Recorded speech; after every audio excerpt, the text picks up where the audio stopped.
Mhm.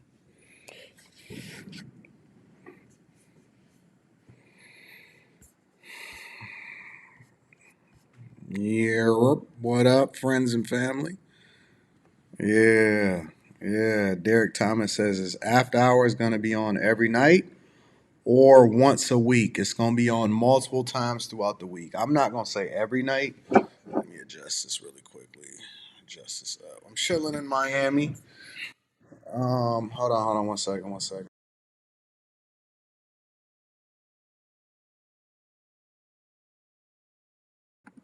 Yeah, I'm not gonna say every night, but I'm gonna try to stream as much as possible. I don't want to give myself before I get into it. Let me just say I appreciate y'all for continuing to rock with me. I will be live streaming on the Millionaire Morning Show tomorrow.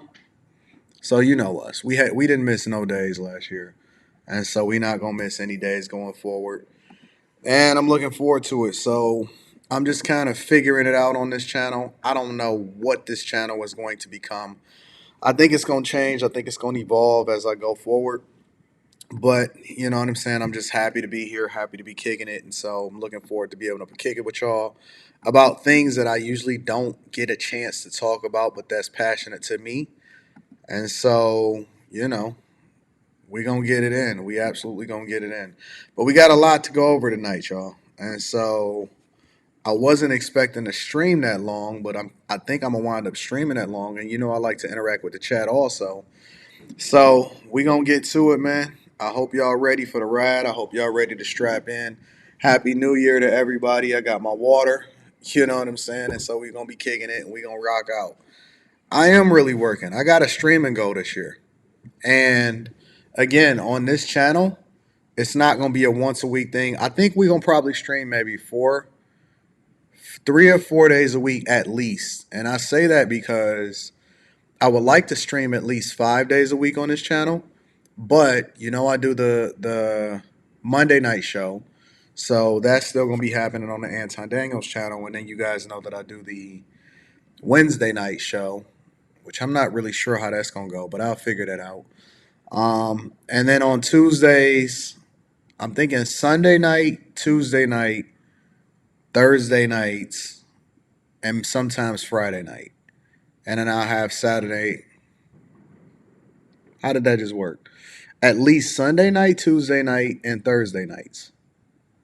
And so I probably won't stream this late. I'll probably be streaming somewhere around 9 or 10 o'clock or something, depending on what day of the week is. But we just going to kind of figure it out as we go. And then we going to hopefully settle on a streaming schedule because I have an objective and a goal that I want to hit as far as how many times I stream on this channel in particular. We don't miss Monday through Friday on the Millionaire Morning Show. We don't miss on anything else. And so we're going to be rocking. Shout out to P. Rothstein in the building. Says, Happy New Year, big dog. Big Lil Dog. He called me Big Lil Dog. All right. Well, he hit me with the first super chat of this year for this channel. And he says, Happy New Year, big dog, big Lil Dog. Continued success and blessings. Thank you, P. Rothstein. I rock with you, bro. Thank you, my friend. Y'all ready to get into the first thing? Because I've been looking forward to streaming this channel for a long time. I'm surprised it's over 100 people in here already. Because we only got like 14,000 subscribers on this channel. So I'm surprised there's this many people here. But yeah, man, let's get to it. I want to get straight into this DJ Akademiks conversation, and then go from there. So, oh, before I get into that, I am looking for sponsors of the show. So when I say sponsors, I'm talking about people that actually have a product or a business or a vision or something that they want to promote specifically. And so the same way that we have Teach Hanley aligned with the Millionaire Morning Show, we're gonna have a different sponsor aligned with the Anton Daniels channel, and then a different sponsor aligned with After Hours, and then we're gonna go from there. All right. Also, don't do coke in the bathroom. That went really well last year, so that did 40,000 subscribers, and we're just gonna keep on running it up. All right. So let me get right into it. So DJ Academics, I seen a couple clips of Act, and I'm a fan of Act. I'm a fan of his grind. I'm a fan of his hustle. But I'm not a fan of what's happening to him, and I'm gonna tell you why. Before I get into it, I'm gonna just go ahead and get straight to it. We're gonna get to academics. I'm gonna play what he had going on, and I'm gonna go from there. All right, make sure y'all hit a like for the algorithm, subscribe to the channel, and turn on your notifications. No script. I love to interact with the chat. What up, Tamara? What up, Major Doom? What up, Kojak? What up, everybody? Happy New Year to everybody. Let's get to it, y'all. Let me just fast forward this a little bit. Just and the only reason why I'm even going live about this, and everybody's just spam one in the chat if you can hear me, one in the chat if you can hear me, one in the chat if you can hear me at all. I just want to make sure we can see and everybody can hear me. One in the chat if you can hear me. I cleared all the moderators. I eliminated the memberships, so I'm gonna be making mods as I go along from people that I'm familiar with that I can trust to can moderate the chat effectively as we grow the channel. All right. One in the chat if you can hear me. I bet. Okay, cool. Thank y'all. All right, chat. I'm gonna keep it a beam with y'all. Chat. So really, I'm gonna just come clean with y'all. The reason why I was at my house like about 50 minutes ago, I had to speed here 200 miles per hour. I'm in the RS7 going crazy. Probably broke every speeding law, but I gotta leave the house when there's gonna be a situation that's arising. First and foremost, I'm dealing with somebody who, I've been, at first, and y'all gonna hear a very multivariable story today because y'all gonna first say, Ak, why have you been dealing with this? And the second thing you're gonna say, Ak, you're an idiot. But I'm gonna tell y'all why I've been dealing with this. This is somebody who I feel like I've been trauma bonded to a little bit because of a situation where people were trying to run into my house and I felt she was responsible for. Shout out to Stino. Ashtino Ellis says, Happy New Year to you and your wife, brother. Happy New Year to you too, my friend. I'm thanking you for being able to come over here and kick it with us while we rocking out. Shout out to Ashtino. Thank you, my friend. I'm gonna read the rest of the super chats as we go throughout the show, y'all. Kind of making sure it didn't happen, even though like it was her own friend that set the whole thing up. But also, I agree, Jen. it's been a whole situation where, you know, despite that, over time, like, oh yeah, no, I ain't shit. So I ain't gonna be sitting here and pretending I'm perfect or whatever. I'm a person like there's always gonna be a problem with infidelity with a nigga like me. I'm gonna keep it a being with you. So I ain't never gonna sit up here and be like, I'm the perfect, whatever. But we got a person who, despite whatever that comes with me or doesn't come with me, they feel like they could threaten me with things that they believe that I would hold dearly and I would not ever expose or say or want to be known. I'm just not that type of person, nor would ever sit here and allow people to hold things over my head. The moment, and by the way, this has been happening for months, and every time, like, we never went public with it, but I've also told this person, like, hey, listen, if we're gonna try to work this out, I'm not into people trying to holding things against me or over my head. Shout out to everybody that's in the chat. Sharon, T Leaves, Sarah, Peter Investor, Darren, all of y'all. Hey, shout out to Arturo Reacts. Let me ask y'all a question. As he's talking and he's saying that, people holding this stuff over his head, first thing he said was, about the whole infidelity. If you're going to be with me, you're going to have to know that I'm going to be a dude that's full of infidelity. Dog, I wish people would get it in their mind that this boyfriend girlfriend thing is a high school concept. This is not real. Boyfriend girlfriend stuff is a high school concept. Either you gonna marry the person or you not. Also, he's saying talking about whoever this person is. I guess that's the girlfriend. Um, Whoever this person is, you gonna have to, hold me down and stuff that he working out. How you gonna negotiate with a person you're not even married to? Somebody in the chat said he looked frazzled. Like, I'm telling you, man, when I look at Act, how old is DJ Akademiks? Let me look up his age. Akademiks age. Akademiks is only 32. He was born in 1991. The type of life that Ack is living is wild, bro. It's absolutely wild. The type of life that he living is crazy to me. He 31 and he is stressed. I mean, this is one of those situations where they tell you that money don't buy happiness, and they absolutely right. When they saying the context behind the idea that money don't buy happiness, and then you see somebody like an Academics out here crashing out, and he's literally like every day that I've ever seen him, he's drunk off Henny, he crashing out, he around people that is not his friends, but they using him for resources, and he don't have no sense of awareness. It's like, yeah, I know he goofy, but he still got work ethic. And I think that academics is a reflection of a lot of guys that's out here if they was to get money, which is why I tell guys all the time, you got to be careful of asking for money. People don't pray for the right things. They pray for money. They pray for success. They pray for women. They pray for marriage. They pray for hoes. They pray for husbands. They pray for a man, not understanding what comes with it. They don't pray for character, humility, growth, understanding, wisdom, knowledge. They don't pray for none of that stuff. And so the money come with it. The money come with the work ethic. And when you get money, once you become great, you not out here looking all frazzled. If I got to live my life the way that Ack lived his life, I wouldn't even want money. If I had to live my life the way that Ack lived his life, because I'm like, I work a lot and I got a lot going on just from a business perspective, but I don't have the same worries. I'm not drinking every day. I don't have the same issues because he probably paranoid. He got police. Man, let me get into it. Let me just let it play for a little while. So whatever you think you could ever expose about me, I'm gonna always say about myself. And they always back down this and third. Today, I felt like they crossed the line. I'll tell you what happened today. So today, you know, Troy Ave, he's actually he signed to the Academy.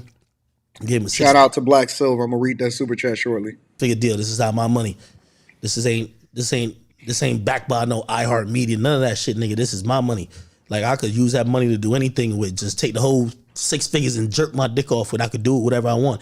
But I want to start building my company. I see a lot of people building what they got going on. I want to build my company. Okay, I'm investing. Cool. Yeah, Ack is a goofy, bro. It's still playing, but I know it's frozen. But Ack is goofy, man. It's stupid, man. Like it's like he tried too hard. And I don't know if he's just been swallowed up by the industry, if he's been swallowed up by people. Well, actually, you're in charge of the show, right? Yeah. You know what I mean? We got other shows under the Academy. We're trying to build things. I'm working on even signing more people. This is me like coming into this year, and I want to be very clear with all y'all. I came into this year like, man, I've been talking that rich shit for a long time. Y'all niggas know I've been up. I'm not no little nigga in the shit. Man, I came into this shit and I say, yo, bro, I've been making, just for y'all to know, and I don't want to give out too many numbers, but nigga, it froze.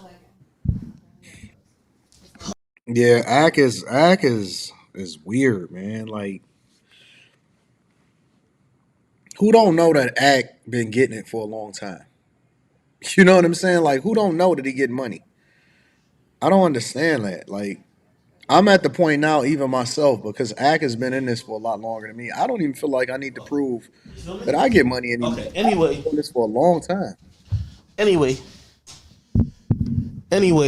just to put in perspective, man, like, man, this year I came into the game, like, y'all heard me. I'm pretty honest with, like, everything I got going on.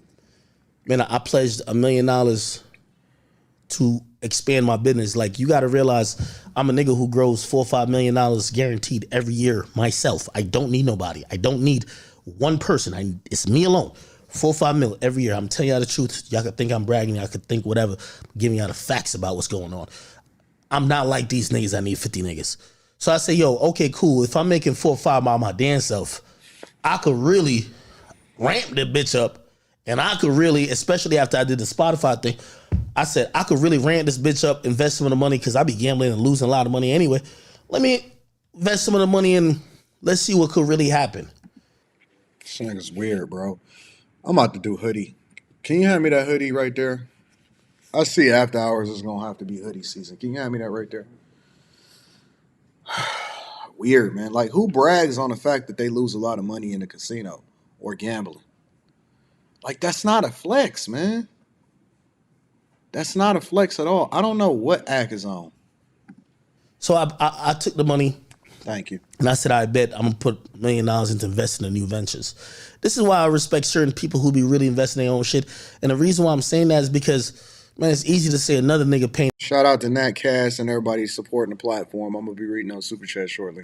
the bill, man. It's a difference when you got to pay the bill, when you got to send the wire, when you got to pay the motherfucking, when you got to sit there and file the motherfucking, like, you know, payroll and all that. Yeah, it's different, nigga, because you know what?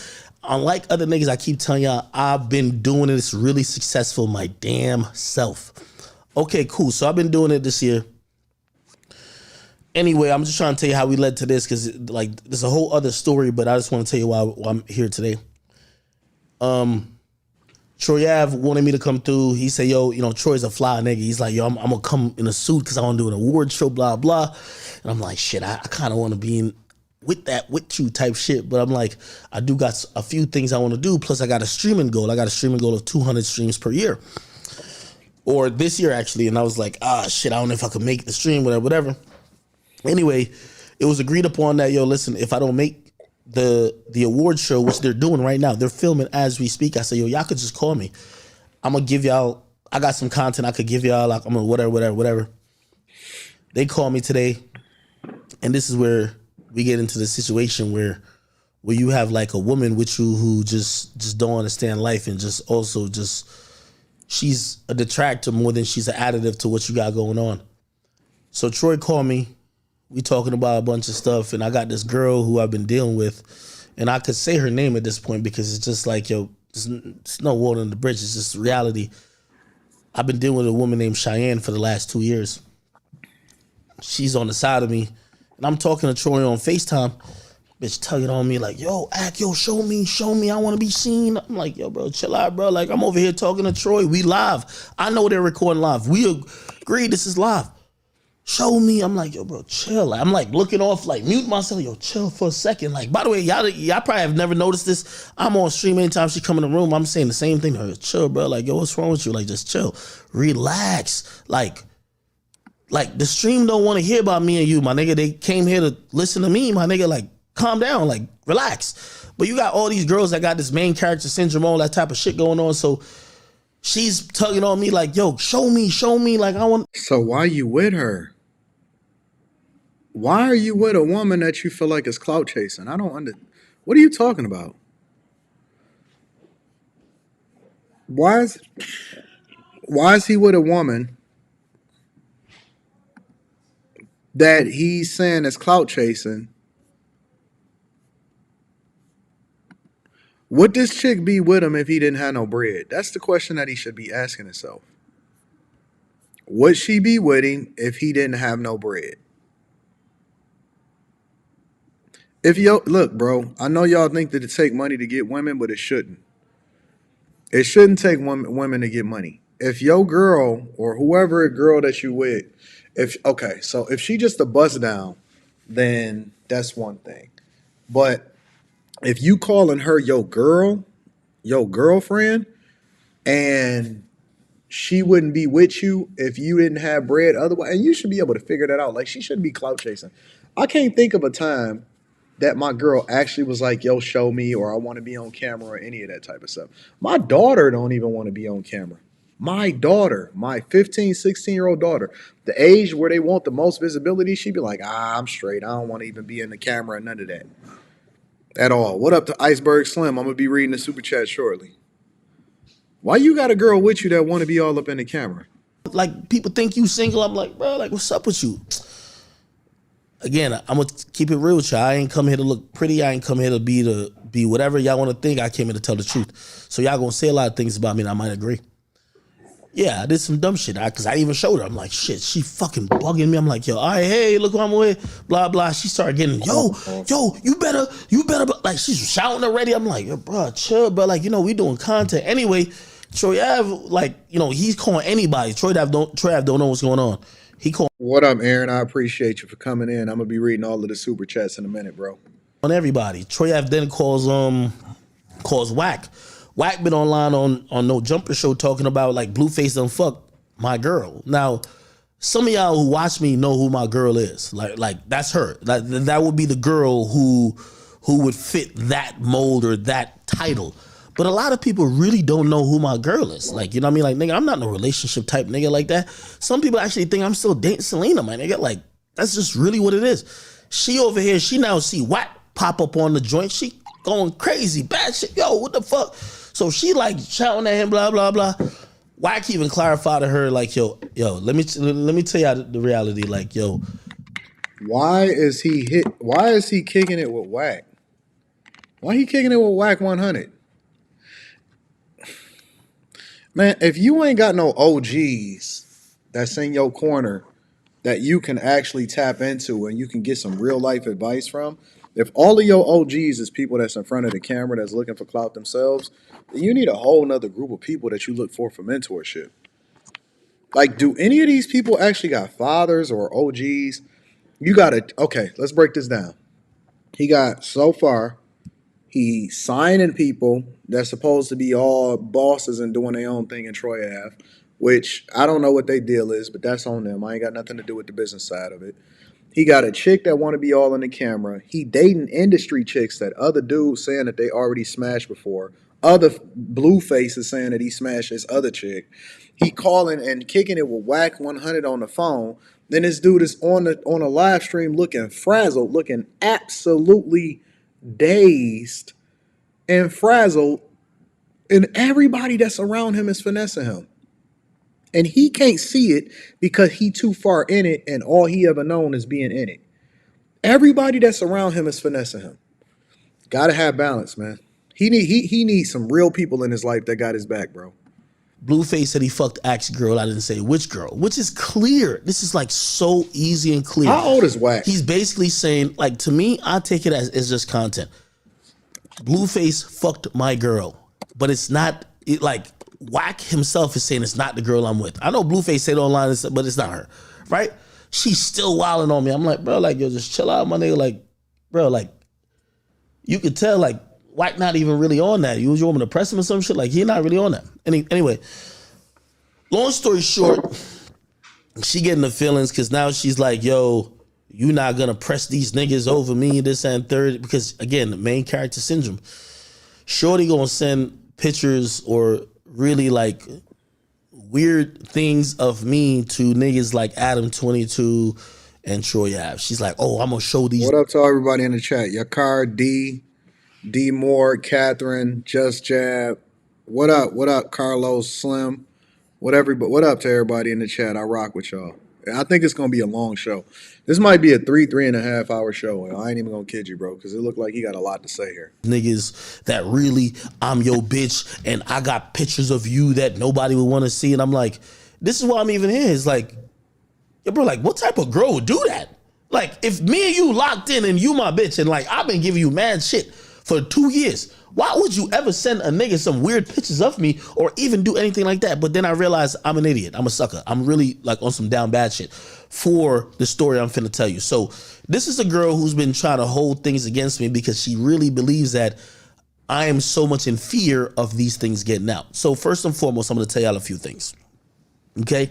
And I can start with a bunch of things about me and her relationship.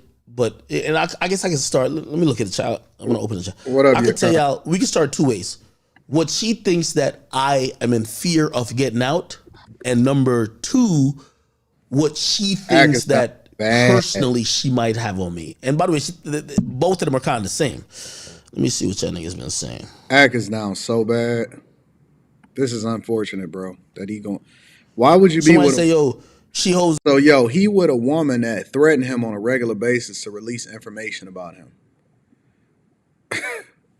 What do I tell you all the time? The person that you sleep next to is quite possibly one of the most important decisions that you ever gonna make in your entire life.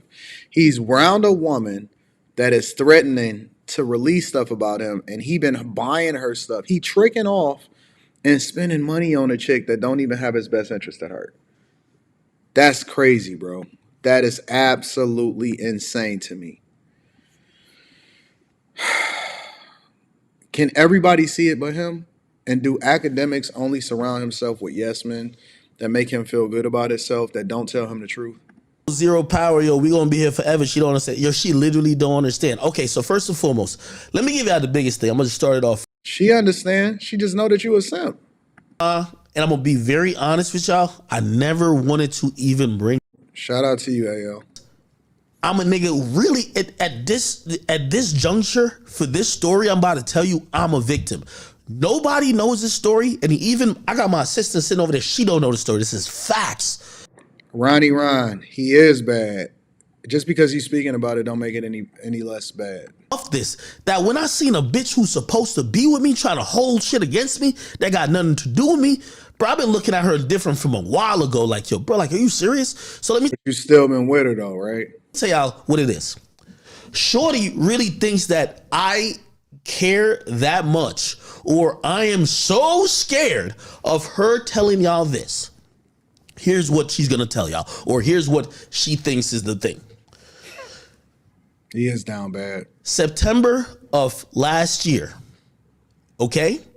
Was it September of last year? Is it September or October? Or it might have been November, my bad. I don't know. September, October, November of last year. I'm telling y'all the facts. Police raided my crib. They kicked my door off. My mama was at my crib. They only kicked my door off. In reality, my mama didn't know what was going on. So they were really knocking on the door. By the way, everybody knows, especially because this is after my break-in, I had got 50 guns in my house. So really, when the police was coming, they were serving a search warrant. I'm going to tell you what it's all about. What is wrong with this dude, bro? Okay, first of all, if you got your door kicked in and raided, you don't really want to be on a live stream telling everybody about it. You probably want to remain silent. Because if you get any case, whatever you say can and will be used against you in the court of law.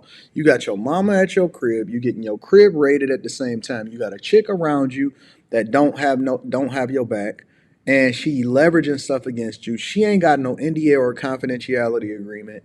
Your friends is using you. You hanging out with people like Whack 100, and you out here crashing out every day, and you looking frazzled and toe up, and nobody around you. Ain't a father, ain't nobody, a homie, a OG that can actually hold you down and say, hey, man, you need to slow down and chill out. They all just watching you crash out. Yo, this dude is down. Just because you get money don't mean that it's going to make your life better. Sometimes it exaggerates who you already are. My phone, it pops up. It pops up that the police is outside. And I see them because I got cameras everywhere. My mama don't know how to work the shit in my crib. Like, this is my crib, nigga. She don't know how to work it like that. So I seen it. Anyway, I put my gun away because I seen it was the police. By the time I walk upstairs, the police kicked my door down. By the way, these are expensive doors. I live in a mansion. It's a $2 million house. These doors cost me $25,000. They kicked my door down. The reason they kicked it down, when they're telling and shouting for my mom to open the door, my mama don't open the door because she's like, what the fuck is going on? Bet. They come in, tell everybody to get down. We all get down. They put us in cuffs. By the way, Cheyenne is there too. And this is what she thinks is some shit that she could hold against me. They put everybody in cuffs. I'm in cuffs. Even my mama is in cuffs. So your chick is threatening you in order to be able to hold this story that you now telling publicly that could be prosecuted or used against you in the court of law if they ever file any charges for whatever it is that they kick your door down for. You feel like this is the way to move. I really have no idea what's going on. I do go down to the station. Bro, I go down to the station and I get I get kind of really what they're doing. Okay? So I'm gonna make a long story short, but this is the reason why my house got raided. And this is gonna be a lesson to all of y'all. And if y'all watch me and y'all watch me talk about all these stories, I've been trying to give y'all these insights without telling y'all that I've been through some shit. Self-inflicted wounds, yo. That's all it is. It's all self-inflicted. All of this could be avoided if he just focus on the content and stop trying to be in the middle of things and stop trying to be in, you know what I'm saying? Stop trying to make friends and spend time around people that don't have his back. Stay home and grind, bro. Raided my house. Shorty, I should even tell a whole full story. Let me just tell a full story. Let me tell a full story. And I'm going to tell you exactly why the cops came. Bet. Anybody, he moving like a crackhead right now, bro. Like he moving.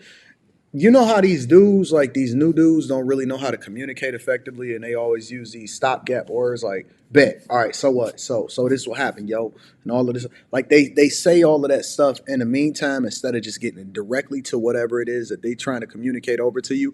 That's that crack. That's that new wave Molly perk, too much Hennessy, drinking. Paranoid. I'm living this crazy lifestyle. I don't know how to talk. I don't spend time around people that hold me accountable type lifestyle. He moving like a crackhead, yo. Shorty I'm dealing with, she comes over. Right? No, actually, and this is why you gonna keep hearing her say, because she don't know the real story.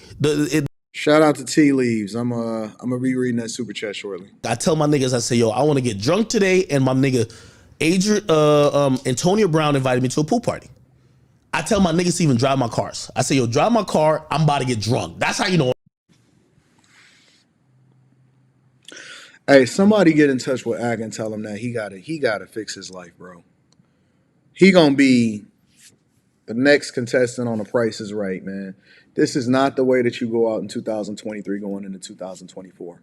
Letting your boys drive your cars, telling people that I want to get drunk today. Who looks to go and get drunk? If you drink and then you get a little bit of buzz and you might be chilling or whatever and it's a vibe, then that's one thing. Who goes out to get drunk? Jesus Christ, this boy is crazy, man. I'm definitely about to get drunk because I'm like, yo, I'm telling niggas drive my car. Anyway, I go to the party. It's like a day party type shit. Somebody said, do you think he on fentanyl? I think that fentanyl is in most of the stuff that a lot of these guys is taking today. So To me, that I haven't seen in a year. She said she want to come through. Happy New Year, y'all. Cool. I said, whatever. Yo, we gonna leave the party around 8, blah, blah, blah. You can come through. I'm gonna send you a lift. I swear I got so drunk. Somebody said, Anton, you need to reach out to him and be his mentor. I'm not reaching out to nobody. I don't chase nobody. My life is beautiful. I have the best views. I got the best views. You know what I'm saying? I'm overlooking the water. I got a good, perfect life. I'm in a happy space. I ain't got no enemies, no problems, no trouble. I ain't got nobody looking for me. I ain't got no problems, no money problems, none of that. Even my cup. I don't drink liquor. A lot of people think I be drinking liquor. I drink water, bro. That's it. When I be pouring stuff in my cup, I might get a little bit of lemonade and mix it in a little bit, but most of the time, it's only this. This is the only thing that I be drinking is water. I don't drink Henny and all of that. People be like, Anton, you get drunk on it. No, I don't. I'm not them. Listen, I made it to be more than 40 years old. I'm good. My life is great. I'm not on them. I'm not on this type of time. I'm not surrounded by women that want to use me and they getting any. Ain't no woman getting no money out of me. You listen. You be hard pressed unless you just with us at the restaurant or you're a part of my inner circle.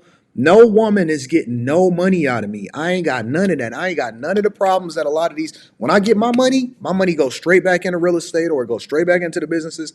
I'm not living like them. You see, I got the teeth. Listen, I ain't even shaved in a long time, and my skin is beautiful.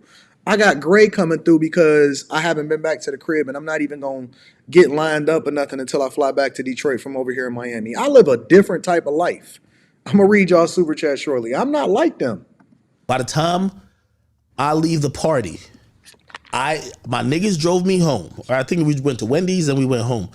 By the time I'm so fucking drunk, when I get home, I go to I walk, and I swear this is the whole story. I promise you, I can't lie. This is why I can't believe a bitch I really laid with and I really trust and I bought everything in the fucking world would ever even try to play with me like this. Cause I've told her the story. Because low key, yes, Happy that New was Year, me cheating on her. Happy New Year, like yeah. me and her fell out. She went back home. Appreciate you, and baby. I went to a party and I hit up another bitch. Yes, the other chick came over. I'm mad drunk. Yo, I'm drunk at a party. I come home. Yo, I'm so drunk. Remember, I ain't drive my own car. Nice. I walk upstairs to where my master bedroom's at and I fall out. This is why y'all gonna see what the lesson is in this. Yo, I just pass out. Yeah, don't be a dummy. Don't be a stupid fool going out to get drunk, letting other people dog and drive your car and use your car to go and get boxed. Jesus Christ. He need a father in his life. I forgot I Ubered a bitch to my crib. I forgot, nigga. I'm drunk. My nigga, 4 a.m. comes. Remember, I'm at my crib at 9. 4 a.m. comes. I'm knocked out. 4 a.m. comes. My homie, I never see the girl. I never see her. My homies wake me up on some shit like, yo, Ak, we leaving. Shout out to D. I'm going to be reading that super chat shortly. Fuck, like, damn, I'm fucked up type shit. Like, yo, I've been sleeping. They're like, yo, lock the door because we're leaving. I said, damn, y'all leaving? They're leaving at like 4 or 5 a.m. I bet. Look at his eyes. Look at his skin. Look at the bags up under his eyes. That's not a healthy way to live, yo, to be getting accusations and people coming in your crib and stuff. At what point is this? Do y'all think that this is like sweet? Is this dope to y'all? I go and I go lock the door. Then they say to me when I'm locking the door, they say, "Oh, by the way, that girl you invited." Shout out to my dog Anthony Brian Logan. I agree, bro. He is 32 years old, out here living like a fool. This is crazy. This is absolutely crazy to me. I wouldn't want to live like this. Honestly, I know y'all think listen, I'll tell you the honest to God truth. Money does solve a lot of problems. Money solves a lot of problems, but it could create a lot of problems and enemies too. And if this is what I have to have, shout out to Tam. I'm gonna be reading that super chat shortly. If this is what I have to have, if this is the lifestyle that I would have to adopt in order to have money, I don't want it. I'd rather live a regular life than what Akademiks is describing to me right now. If I got to drink every day and I have to live a shorter life and I got to have snakes around me and I got to buy women, I don't want to live that life. I don't want to be in that life. It's not something that's appealing to me. That's just not fun. When I'm in Miami, because I do go to Miami Beach and I go to all of that stuff, because I think that you should be a tourist in your own city. And that's one of the things that I got to knock real Miami, people that's born and raised in Miami. They always say, well, we stay away from the tourist areas. If you ask a person that's in Miami certain things or directions and stuff like that, they can't tell you. You know why? Because they're not a tourist in their own city. Most people that are in their own city, shout out to J Dubs, I appreciate you. Most people that's in their own cities, they can't tell you, like if you ask them for directions, like somebody asked me for directions the other day somewhere, and I just knew right off the bat because I'm familiar with a lot of what's going on in Miami. In the culture as far as the places that the people that live here go to and the places that people that visit here want to go to. Most people can't tell you what's happening in their own city, right? And so when I look at an Akademiks, it's funny because I don't want to be in some of the parties. Like all of the clubs and the bars and stuff that's on Miami Beach, I don't go to them. But I do like going to Miami Beach to see the people, or it's an art place that I like to go into called I went to an art place to get some art for my new place in Detroit to get it shipped there. I forgot what the name of it was. But I don't want to be, I want to be familiar in what's going on, but I don't want to go to certain places that y'all find. I'm not waiting outside to no club. I seen people waiting outside to go into a restaurant and going to the club. I'm not waiting outside. Man, you crazy. I don't even want to be in a space where that's the most popping hot spot. I want to be in a space that's just dope that a lot of people may not be familiar with, but it's fun to go to. And he over here crashing out for no reason. Shout out to Pretty Boy. I'm going to read that super chat shortly also. Yo, she down there at the other end of your house in the guest bedroom. I look at them and I said, what girl I invited? They said, bro, remember you invited a girl. Nigga, I'm so confused because I was at the party with Antonio Brown. Nigga, I'm back here. Nigga, like, got all these bitches, they all me and type shit. I'm like, please. Hey, I appreciate it if all of y'all subscribe because this is a newer platform, a newer channel. And so I want to make sure I'm going to be streaming on a regular basis at least 3 or 4 times a week on this platform. So shout out to D Moore. I would love for y'all to subscribe. Thank y'all. And I'm looking for new sponsors for this particular channel. All right. But them bitches was ugly. No disrespect. I'm just telling you how the story out with this. I'm like, no way I invited one of them girls at the party back to my crib. Them girls was busted. No way. They was like, no, nigga, remember the girl you... I said, what are you talking about? They said, yo, you know so-and-so. And they describe us. I said, oh, shit. Anyway, they leave. I walk down the hallway. Nigga, by the way, for shorty who thought she was gonna hold this against me, I'm gonna always tell the truth that I don't care what nobody says. And by the way, what I'm gonna tell y'all is something that could happen to any nigga. And by the way, y'all know what y'all gonna say to me, like I should be my homies and shit like that. I'm a sucker for that too. We gonna talk about it. Anyway. It can't happen to everybody. So I go down the hallway to my guest bedroom and I see the girl. And I said, oh shit. But I noticed there's a couple things. First of all, she naked. Second of all, her hair is like frizzy and shit like that. This is summertime. Like, almost like she kind of went in the pool type shit. I got a pool, like, it's a big-ass pool. Anyway, I'm like, yo, what's good with you? Like, I'm waking her up type shit. Like, yo, you sleeping? Like, what's up? Anyway, I go downstairs. She kind of realized I'm there. She wakes up. She come downstairs. she was telling me about some other shit she wanted to get me with. Like, this is before I was really on Afrobeats. Like, I don't want to dox her neither because she know what it is. She ain't never say no weird shit. This is why it's so crazy that this is the girl that I've been, and I think it's because she This cannot happen to anybody, and you don't always want to be forthcoming with the story like Eminem. Sometimes you want to wait until because you don't want to get prosecuted for something and then be talking too much. What's the name of the art place that we went to the other day? Eden. Eden's Art Gallery on Collins Ave over there by South Beach, over by Miami Beach. It's a great place. Very expensive. I was thinking to myself, hey man, some of this stuff I think I can get my homegirl back in the D to make this for a fraction of the cost, but that's a whole nother conversation. because I cheated on her type shit. It's her trying to use this against me. It's not the girl that was really in it. So anyway, that girl woke up. And by the way, I hate to tell this part because it's going to make her look crazy. And this is why I refuse to give out that girl's name. Okay. So she looked bad. She looked really so bad. it's a nighttime, whatever. I remember saying like, damn, what was y'all doing when I was sleeping type shit? She was like, oh shit, now we were just having fun, blah, blah, blah, blah, blah. Now, granted, this is a girl who I've been dealing with for a couple of years. I've messed with her for years.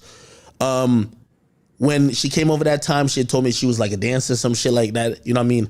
And I remember, and I don't know if maybe my niggas took it the wrong way, because I remember she had told me, she was like, yo, the girl you used to know, like I'm on some bad girl vibes now type shit. Like basically she be like doing her thing. And I remember I told him, I'm like, yo, this is before when I was going to the party. I was like, yo, I'm about to get this girl coming over later for me. But she telling me she on some different vibes. I don't know if that's what they took, and I can't really speak to other niggas' thing. I can only speak to myself. All right, bet. Cool. We're in the morning now. Yo, these dudes need a translator. They got so many run-on sentences. They just jump from subject to subject. There's no coherent thought, fully vetted out. They went from one thing to one thing, and then it's I bet. And yo, maybe I'm aging out. Maybe I'm aging out. Real talk. Maybe I'm aging out because I'm trying to follow the story. All right, your homies left, and you got a girl sitting in the crib, and now her hair is all frizzy, and she come out, but it's a chick you've been messing with for a long time, and she on some good girls gone bad type junk. Okay, got it. We're in the morning, and once the morning happened. And I remember even that night, like that night when she woke up, I went in my backyard and I'm like, something don't look right back here. I'm like, yo, what's up? Like, what was y'all doing when I was sleeping type shit? Cause I know, like, if you, nigga, I live in my crib dolo, nigga. Like, don't get no ideas, but dolo, nigga, like, nigga, I know the chair to tan is right there. I know this is right there. And I'm like, I go in the backyard. I'm like, why this is over there? Why this is over there? This shit don't make no sense. So I asked her and she was like, nah, we were just having fun type shit. That's what she told me tonight. In the morning, I gotta let my dog out. So I go let Pluto out. And when I go let Pluto out, I'm now outside standing. I'm like looking around. I'm like, man, this shit don't look right. Here's the thing, I got cameras everywhere in my crib, and this is the reason why y'all gonna realize the raid. He should have somebody around him that's like, yo, fam, this is not a good look. You probably shouldn't do this. Sometimes I remember it's a few live streams where I had seen some stuff or some people had sent me some stuff in some emails. And it was, people making false accusations and stuff. And I'm like, man, I'm about to go live right now. I can't wait to address this. And not only, whoever it is that's around me, whether it's my homies, whether it's my brother or whatever. And I'm the type of person, I'm very transparent with the people that surround me because they're my protectors. They work for me. They take care of me. They love me. These are people that I trust with my life. They will die for me. And so I mention stuff where I've learned how to talk out loud instead of just being, keeping my thoughts to myself. And then basically they give me insight so I can make a more informed decision, and they'll talk me off the ledge, or they'll be like, hey, well, think about it like this. Well, let's play all of these scenarios out. And so we'll sit there for 5, 10, 15 minutes and talk it out. And I'll be like, you know what? After I decide not to, and then I go over and do whatever it is that I was going to originally do, I'm like, man, that was the right decision. I'm so glad that you talked me off the ledge. You got to have people in your circle as a public figure or as a person that is more visible, or as the business person or as the head, because the decisions that you make is going to determine how everybody else's lives around you or that work for you or that's with you every day, how they're affected as a result of it. And so I keep people around me that have my best interests at heart because that's the thing that's going to benefit me long term. It don't seem like he got nobody in his life. Not a father, not an OG, not nobody that actually cares enough about him not to let this dude crash out because he ain't got sense enough to at least make the best decisions for himself for 99% of the time. This ain't got nothing to do with his work ethic or his ability to get to the bag. This is his ability to do what he's supposed to do with his resources and his visibility once he get the bag. Yeah, this is the rate, the cameras, and this is like I'm telling y'all now. That I could hear the whole story. Bet. So now I'm sitting there. This is the morning. I'm looking around. I'm like, what the fuck? I know my backyard. Something ain't right. She's telling me they were just chilling, having fun, waiting for me type shit. But I'm sleeping, and I'm sleep from like 9 p.m. since I got in the crib, and they don't wake me up till 4 a.m. That's how many hours? 7 hours. Okay.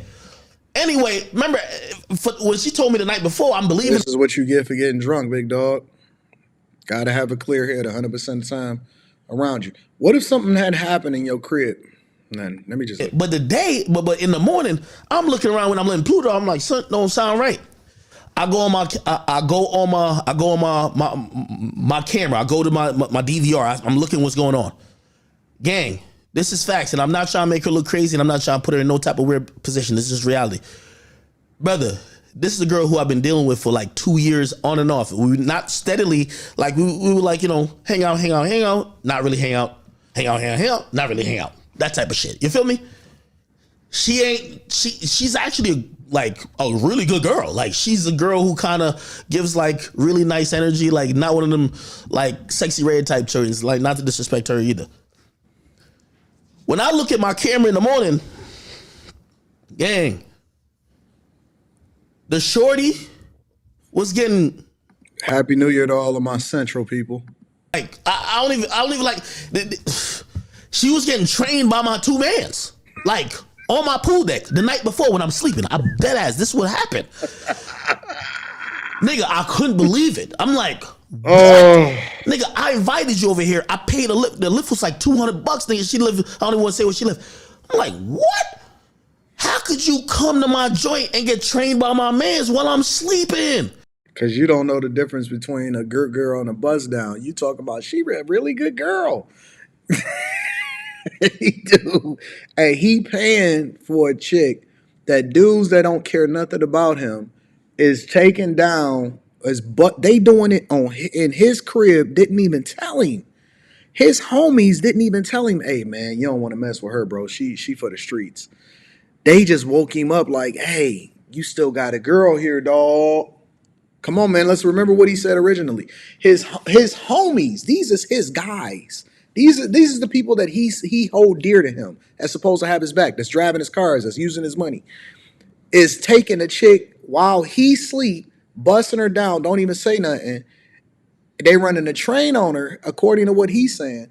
And then they leaving him with the baggage and not even telling him what's going on. And next thing you know, he getting his crib raided. With friends like these, who need enemies, bro? Now, this is where I'm going to be honest with you. Men, y'all going to learn this lesson from me. And this is sincere. Men, I want y'all to learn this lesson from me. And I will say this, and tears might come in my eye when I say this to you. Nothing. You could get penalized for being a good guy. I never knew nothing was ever going on. I was sleeping. So when I seen this shit, I'm kind of offended. I'm like, damn, when I talked to her last night, she never told me. And when and this morning, I feel a certain type of way. So I go down to where I used to play Fortnite, and she come down and like she like covered up, and she was just like, yo, last night was fun. Like she was kind of like mad jovial about like what happened the night before, but I feel away because I seen it on my camera. I said, yo, you just got trained by my mans. I called you, like I sent the shit for you to come here. Why'd you? Okay, bet.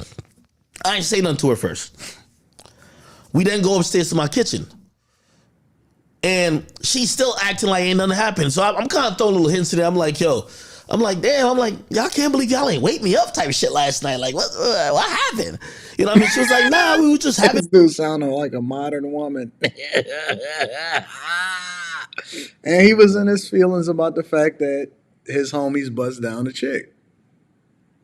And so now he trying to grill her and getting mad at her. Fun, blah, blah, blah, blah.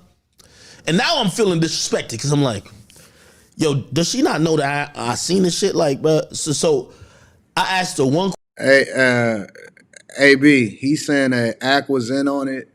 She's saying that they assaulted her and Ack was in on it. Really?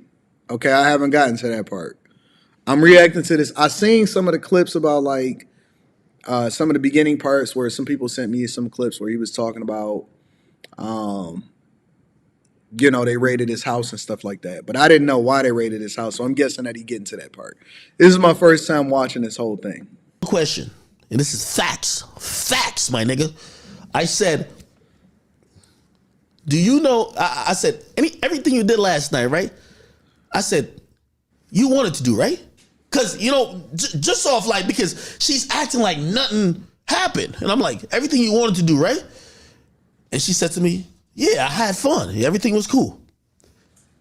I'm a little tight. And by the way, some of y'all gonna hear the story and be like, "Ak, you caused this on yourself," because maybe y'all can say tender dick or whatever. Because I could just. I'm gonna read the super chat shortly. Said nothing, and I would have never been in these problems.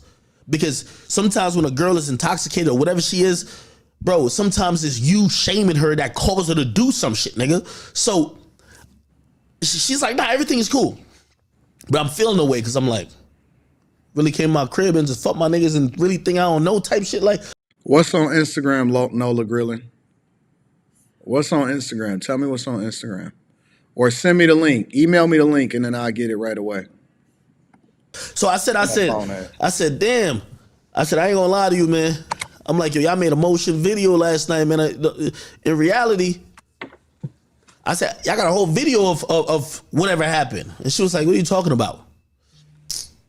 I still think she playing dumb. I'm like, I need my phone. I said, bruh, it's all good. I ain't even tripping. I'm like, I'm just trying to make sure you're good whatever you did last night. And, I ain't think you was that type of girl, but fuck it. It's cool. She was like, why are you acting like that? Because now I'm acting distant. She's like, yo, why are you acting like that? I'm like, send me the link to Instagram. I'm getting mad now because now I'm thinking like, yo, you're playing with me. You're acting like I don't know. Because we're in after hours now, so we can do what we want to do on this joint. Acting like, bro, this is my house. I tell everybody when they come to my house. Every video, every audio is recorded. Nigga, I got more cameras in my house than the motherfucking casino, bro. So I'm like, all right, bet. So I tell him like, yo, he do talk like a junkie. I don't know if he nervous or what, but he talk like a junkie. Really? I'm like, yo, it's cool, bro. Like, I see you fuck my niggas type shit. She said, nah, I never fucked your niggas. Really? Bro, you did. No, I didn't. She was like, I ain't gonna lie, like, I probably got naked and like twerk for them, but I ain't never fuck them. Already I'm thinking like, I know you lying now because you're admitting to get. First of all, why would you even get naked for my niggas? If you came for me, you don't know them niggas who whatever, cool. I bet. So I show her, I'm like, yo, bro, you don't gotta lie to me. It's cool. Like, I get it. Like, this is the first time I seen her like in a year. I said, you don't gotta even lie to me. Nigga, I show her on my phone. I said, bro, look, right here. She got another excuse. She said, oh, nah.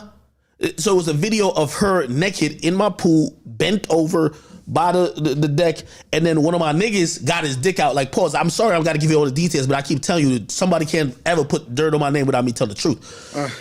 So I said, bro, like, look at this right here. She was like, like at first, she was like, yeah, he might have took his dick out. Like, I think he rubbed his dick on my pussy, but I'm like, yo, bro, you really lying to me right now. So I ain't even gonna hold you. Nigga, I scrolled in the video. Nigga, I got the video in my shit. I scrolled in. I said, bro, here's a video of him fucking you. Then I scrolled again. I said, here's a video of him fucking you and you sucking off my other man's. So much for good girls. So now she was in your crib. She came for you and she let two other dudes run a train on you at his crib. And now he questioning her. So, okay, so if you seen that on the camera or you looked at the security footage, what you still talking to her for? Send her home. Shout out to Black Heart Green Paper. I'm going to read this. Why is he still talking to her? Why is this still a thing? Why didn't he send her home if this is the case and this is the scenario? That's what I'm trying to understand. What is the discussion? Why am I checking you? You not my wife. You not even my girl. You just a chick that I deal with occasionally in order to bust down or to have some company with, according to what he's saying. Why is he sitting here going back and forth with her? What is there to discuss? You not mines, you everybody's. You for the streets. The homies bust you down in my crib. The homies don't even respect me. So no, I need to be able to reevaluate what that relationship is. What is there to talk about? Why is he tight? Why is he feeling some type of way? Why is he trying to negotiate with a chick for the streets? Oh, what? What? Now, Dear now the lover, story changed. The story now becomes, what? Oh, I didn't know that. When she apologetic, she's like, yo, you gotta believe me. Like, yo, I would have never did that. Like, yo, shit, I'm so sorry. I would have never disrespected you like that. Like, yo, I came here for you, this, that, and third. Anyway, my mama had to come that day. Like, on some I other shit. I ain't came even here for bullshit. you, but my homies ran a train. He had you in the front, and the other dude had you in the back. Like, I ain't even bullshit. She usually come stay a couple days, bring clothes. But my mama was coming that day, so it wasn't because I was salty. And, you know, if y'all don't believe that, you'll believe that. But that's really what it was. So I told her, I'm like, bro, I ain't gonna lie, yo, you gotta go, yo. So she's looking at me like, damn. And she said this. She said, damn, yo, you mad cold with me right now. She's like, usually you get me breakfast and shit. Like, why are you so cold? And I'm like, Usually you give me breakfast.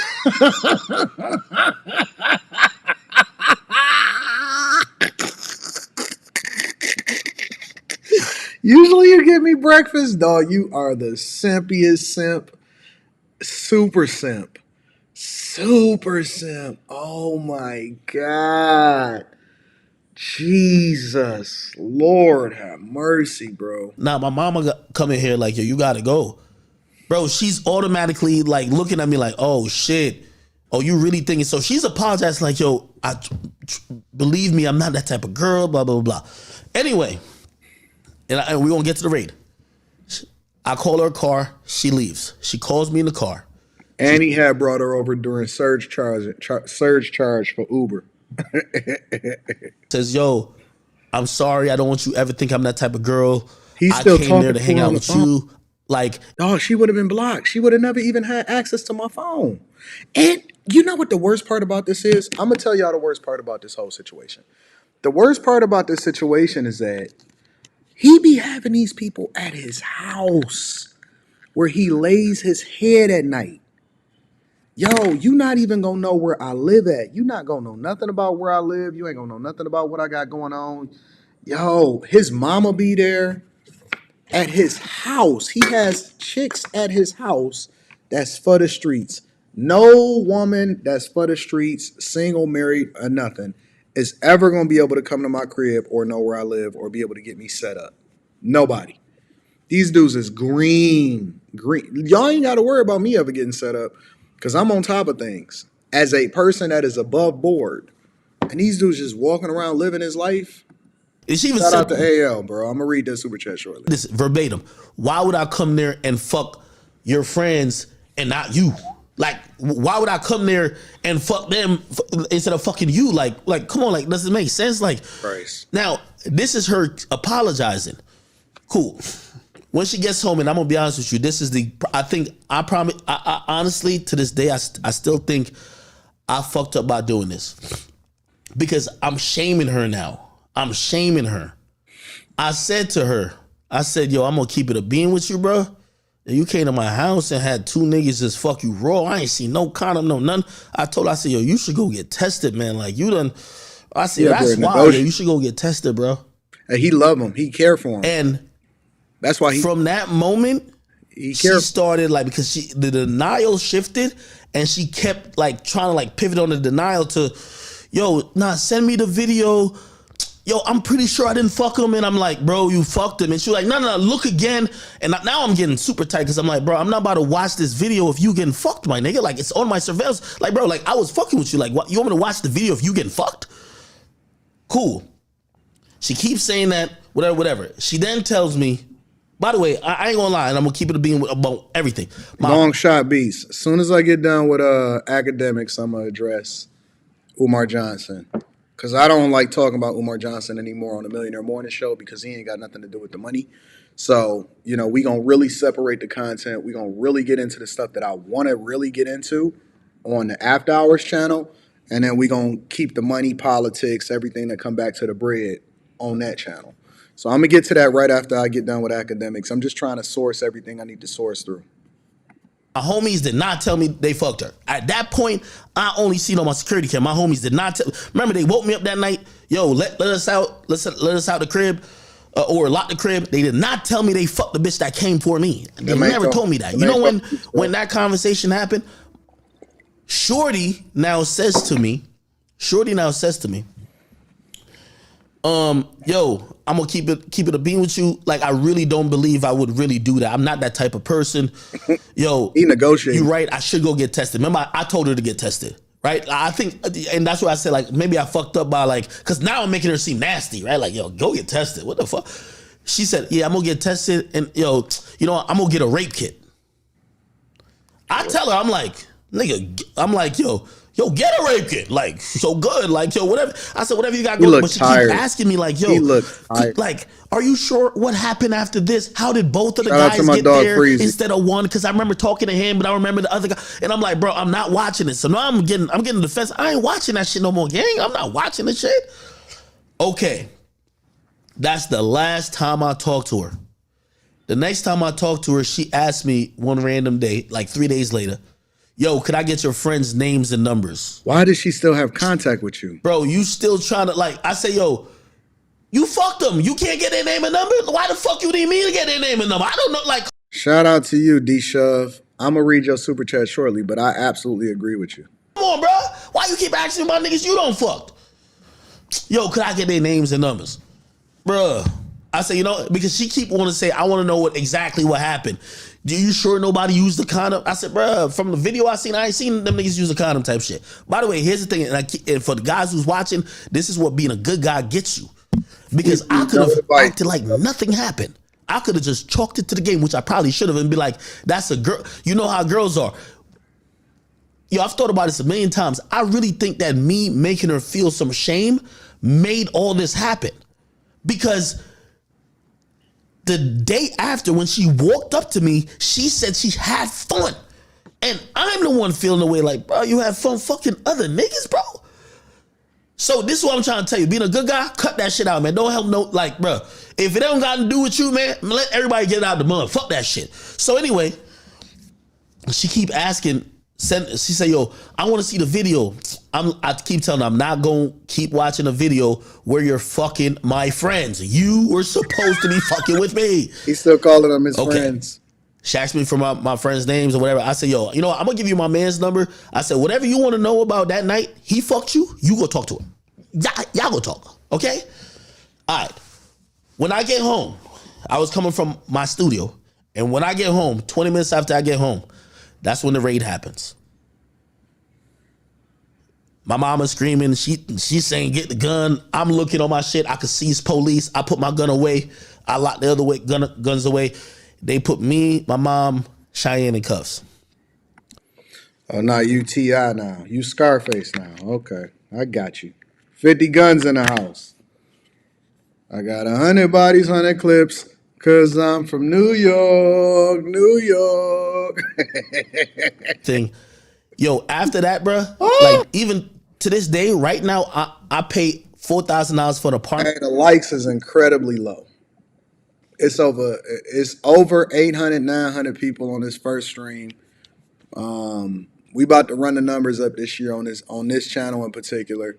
I need y'all to get the likes up, for real. We below 300 on the likes. We should at least have half the likes that we got of people watching right now. At the very least, hit the likes up. I don't go to. I got an apartment right now I do not go to because I refuse to bring people back to my crib. I'm going to tell you why. Somebody said I missed the Twitch live stream. Let me see what you're saying. You need to watch his Twitch recap on the situation. He explains calling them friends. It was at the time he's been stopped and now he's in a Florida combo. All right, y'all got to send it to me. Send it to me. Anton Daniels 413@gmail.com. And then we'll break this down on, see, I got a live stream Monday night for Q&A for the Q show. So we'll do it on Tuesday. We're going to do another live stream on Tuesday, and we're going to go through whatever has happened since then, and we're going to break that down too. The reason why they did that search warrant, the reason why they kicked the door off my fucking, they kicked my door off. Well, obviously my mom didn't. I was thinking the same thing, how Homie Talk podcast. It's not so much. See, some of the people in the chat, and I've been seeing that, but I'm trying to get through the story. Some of the people in there, and this is one of the reasons why you got to not say nothing, because it's not about clearing it, right? You can clear it with the police, but it doesn't mean that you have to talk to the general public about what's going on. The problem with this situation is the same thing that's happening with Diddy, the same thing that's happening. First of all, he already done messed up by saying, "Oh man, I'm clearing $4-5 million a year," right? And I'm gonna get to your super chats, but then he's saying that. But then it's the same thing that's going on with Diddy. It's the same thing that's going on with Axl Rose. It's the same thing that's going on with Vin Diesel. It's the same thing that's going on across the board. It's the civil. Just because you've been cleared of criminal does not clear you of civil. And so anybody can sue you for anything, and then they could take it to court, go to a jury or your peers, or they could just try to put pressure on you, depending on the lawyer that they get, in order to try to get you to settle. And so he telling numbers, he telling this story that he never gonna be able to recant. They probably saved this. And so anybody in their right mind, or any chick that got half of a brain that's more than him, could then go off and say, "Oh, I'm gonna file a civil lawsuit because you should have been responsible. Even if I hold those other guys accountable or whatever, you still responsible because it happened at your house, or you the one that Ubered me over there." And so this is the thing that you got to be very, very careful about, because it don't matter that you got cleared from criminal activity if you invite a chick over, right? You brought her there. You get drunk, which means that you then do some negligence. It's on your property. Anything can happen. And I'm not going to go more deep into it because I don't want to give any more ideas than just breaking down the content. But God, how can you not be aware of what's going on when you the one that break down all of these situations and have commentary about what everybody else is dealing with? He had commentary about Diddy, Cassie. He had commentary about Jamie Foxx. He had commentary about all of these different people. But then you don't know how to keep yourself from being, which is why can't nobody come to my crib. And if you come to the studio, then you got to sign paperwork. You got to sign confidentiality agreements. You got to sign consent agreements. You got to sign NDAs. You got to go across the board. You can't just say and do what you want to do and then think that the civil. O.J. Simpson got off from the criminal, but then he got sued off the civil, which is one of the reasons why he went to jail, because he then went and got all of his stuff that they was trying to auction off, that he went and they say he stole his own stuff. And that's why he went back to jail, because it all came full circle. So you got to be careful. You got to be careful. It don't matter if you got cameras. Anybody can accuse you of anything, even if they're not right. They can accuse you of anything. You got to be careful. When you become a public figure, when you start getting money, you become a target. That means that you have to have more responsibility based off of what people can do to you. You got to protect yourself. People can't even come around you. One of the reasons why you get security is not just so you can be safe. One of the reasons you get security is it's better to invest in paying people to protect you from accusations from other people, because they're witnesses now. There's a barrier between you and somebody else saying that something happened, or that they can get to you, or they can't say that you did something inappropriate because they always around. That's why you always want to have witnesses. That's why you always want to pay for security. That's why you always want to make sure that security is not just for the streets. Security is for your financial protection also.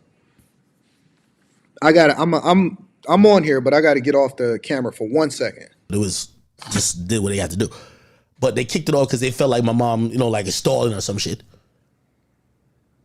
The reason why they did that is because Shorty went to the cops, and the cops reading and listening to her side of the story, they're saying, "Oh yeah, Shorty got R-worded. Akademiks got the tape. It's at his house, but he don't want to give up the tape." So how did he not know this? So that's their whole mentality. Act don't want to give up the tape. What up, Freezy? Everything is on my house is documented on tape. So they kicked my door off, took all my cell phones, took my DVR, and then they bring it down to the station. Also, here's the thing. Everybody knows me in my like where I'm from. I'm like the popular nigga in my town. So now they bring it down there. Nigga, they even called me. I said, because at first I was so bewildered. I didn't even know what was going on. By the way, I get and I'll tell you the truth. This is facts. My nigga, I'm a rich nigga, expensive nigga. My nigga, We gonna stop the cap right there about the town thing. Popular, yes. But the popping, come on, stop the cap. Stop the cap. Somebody tell me where Academics is from. I'm just needing to know this. I spent $100,000. I got a $100,000 retainer on a lawyer, and I never got charged with nothing. But they serve a search warrant on my crib. So they serve a search warrant and they interrogated me. So I got the best lawyer known to man. I get that lawyer. We're trying to figure out what's going on. So now even the lawyer is finessing Academics because we know that lawyers is going to charge you by the hour. And so just because you got $100,000 lawyer on retainer don't mean that you need to be spending unnecessary money. What is wrong with this guy, man? Seriously. They're like, oh, we're investigating this sexual assault, alleged sexual assault. Long story short, and this is why Shorty who thinks she got something over my head, bro, it's clear as day on tape. You feel me? Matter of fact, I still think the county got my DVR because I just got a new DVR. By the way, they sent me all type of shit like, yo, act you good, like nothing with you, like you're straight. And here's the thing, my friends who's on the tape fucking the girl, they didn't get charged. It was like, yo, hey, listen, there isn't enough evidence that showcased that you didn't want to fuck them. So the niggas didn't get, Which has nothing to do with this. Let me be quiet. I want to let this play out a little bit more. charged. They raided my crib because it happened, and this is what the lesson I was trying to tell niggas. Bro, don't yo, remember when I was talking to Castanet about his shit? Nigga, you know this shit before then, right? This is why I had so much knowledge about it. I was that nigga that says everybody come to me because I'm the rich nigga with the big house. Y'all all come party at my spot. Nigga, nowadays, nigga, you not partying my spot for shit, nigga. Let's go to your shack. You not partying in my spot. You know what happens? Because every time when I close my eyes and I go to sleep, if somebody slips, somebody fall, something happens, they're going to put my address and I'm the owner of the crib and I'm supposedly liable. So the ending of that story is they had they took all the shit from the crib. They had to buy new doors. The new doors, nigga, I live in a mansion. I don't like live wherever I live at. Nigga, it's $25,000 for my new doors that I had to buy. Facts. So I paid $100,000 for lawyers, $25,000 for lawyers, $25,000 for doors. Mad other money for other miscellaneous shit because now I'm being inconvenienced. You feel me? I give I'm like shit. You know, act is a cooperant. I'm helping them niggas with everything. They hit me saying, hey, yo, there's a password on the DVR. Nigga, here's the password. Go get it. Yo, then they were like, oh, we can't get in your phone. Oh, I'll come in with my lawyer and we'll open the phone. Nigga, I open the phone. Yo, there's nothing there. Bro, nobody gets charged, right? The case, there is no case because there is like literally, they even sent out a letter to everybody. They said, yo, we did an investigation. There's nothing there. Okay? Oh, the fuck. And that's what this bitch really thinks she's holding against me. Nobody got charged. No case. Nothing happened. I am the person who's in the middle of this because shit happened at my house. I don't want to bring up or I want to say nothing about the young woman because she knows initially I was the person who she didn't even like, according to what she's saying, she didn't even knew no shit happened that night. And I brought it to her attention like, yo, bro, I think.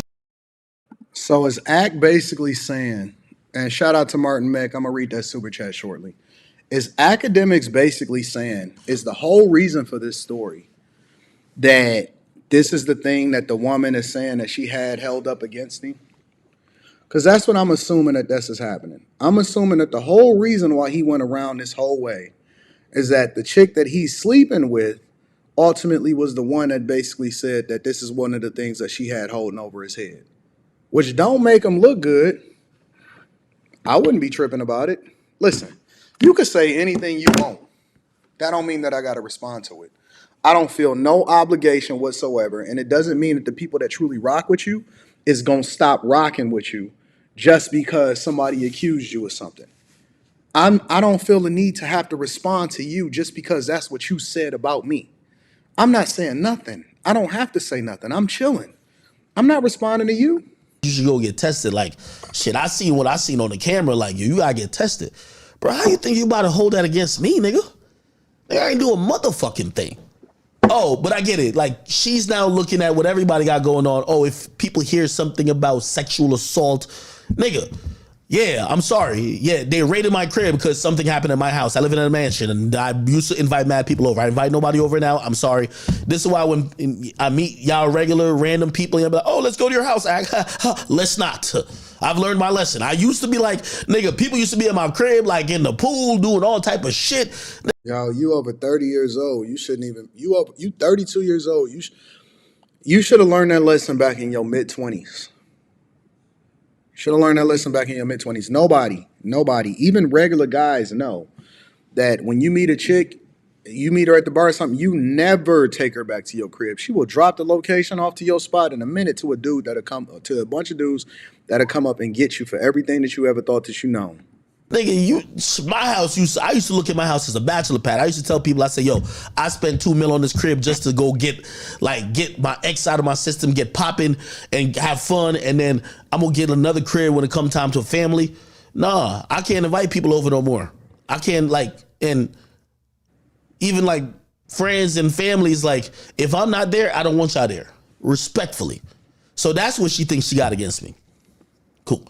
So he did all of that and he threw all of that out there just because, good God, Lord have mercy. So I got that story out the way. Hold on, let me just open up the chat in case anybody got any questions You got about more that. stories? The police raided your crib when you were asleep and a girl claimed she got R-worded in your crib.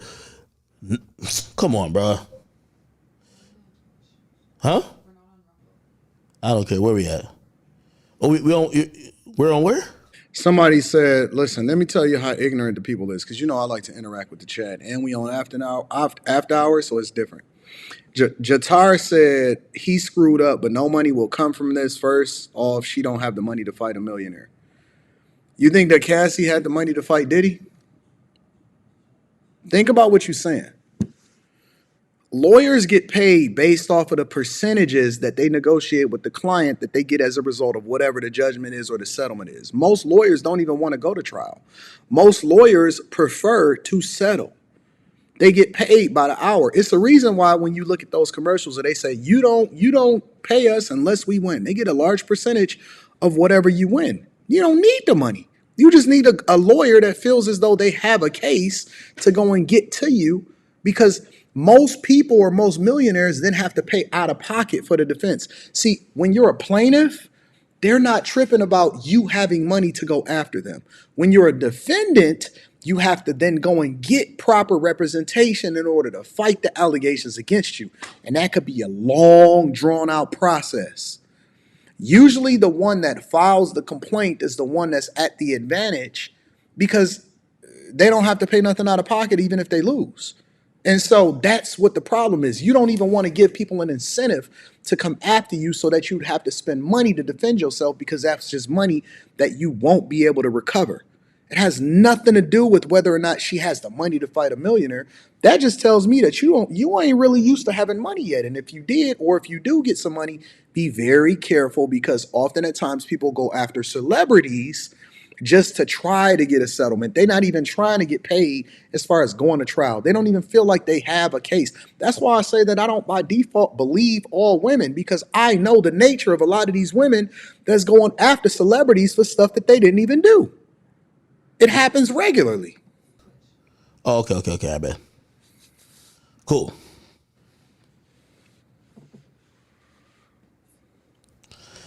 I ain't gonna lie, like I don't even want to get into the homies conversation, bro. Bro, let's just deal with one situation at a time, bro. Like, I'm just telling you what happened.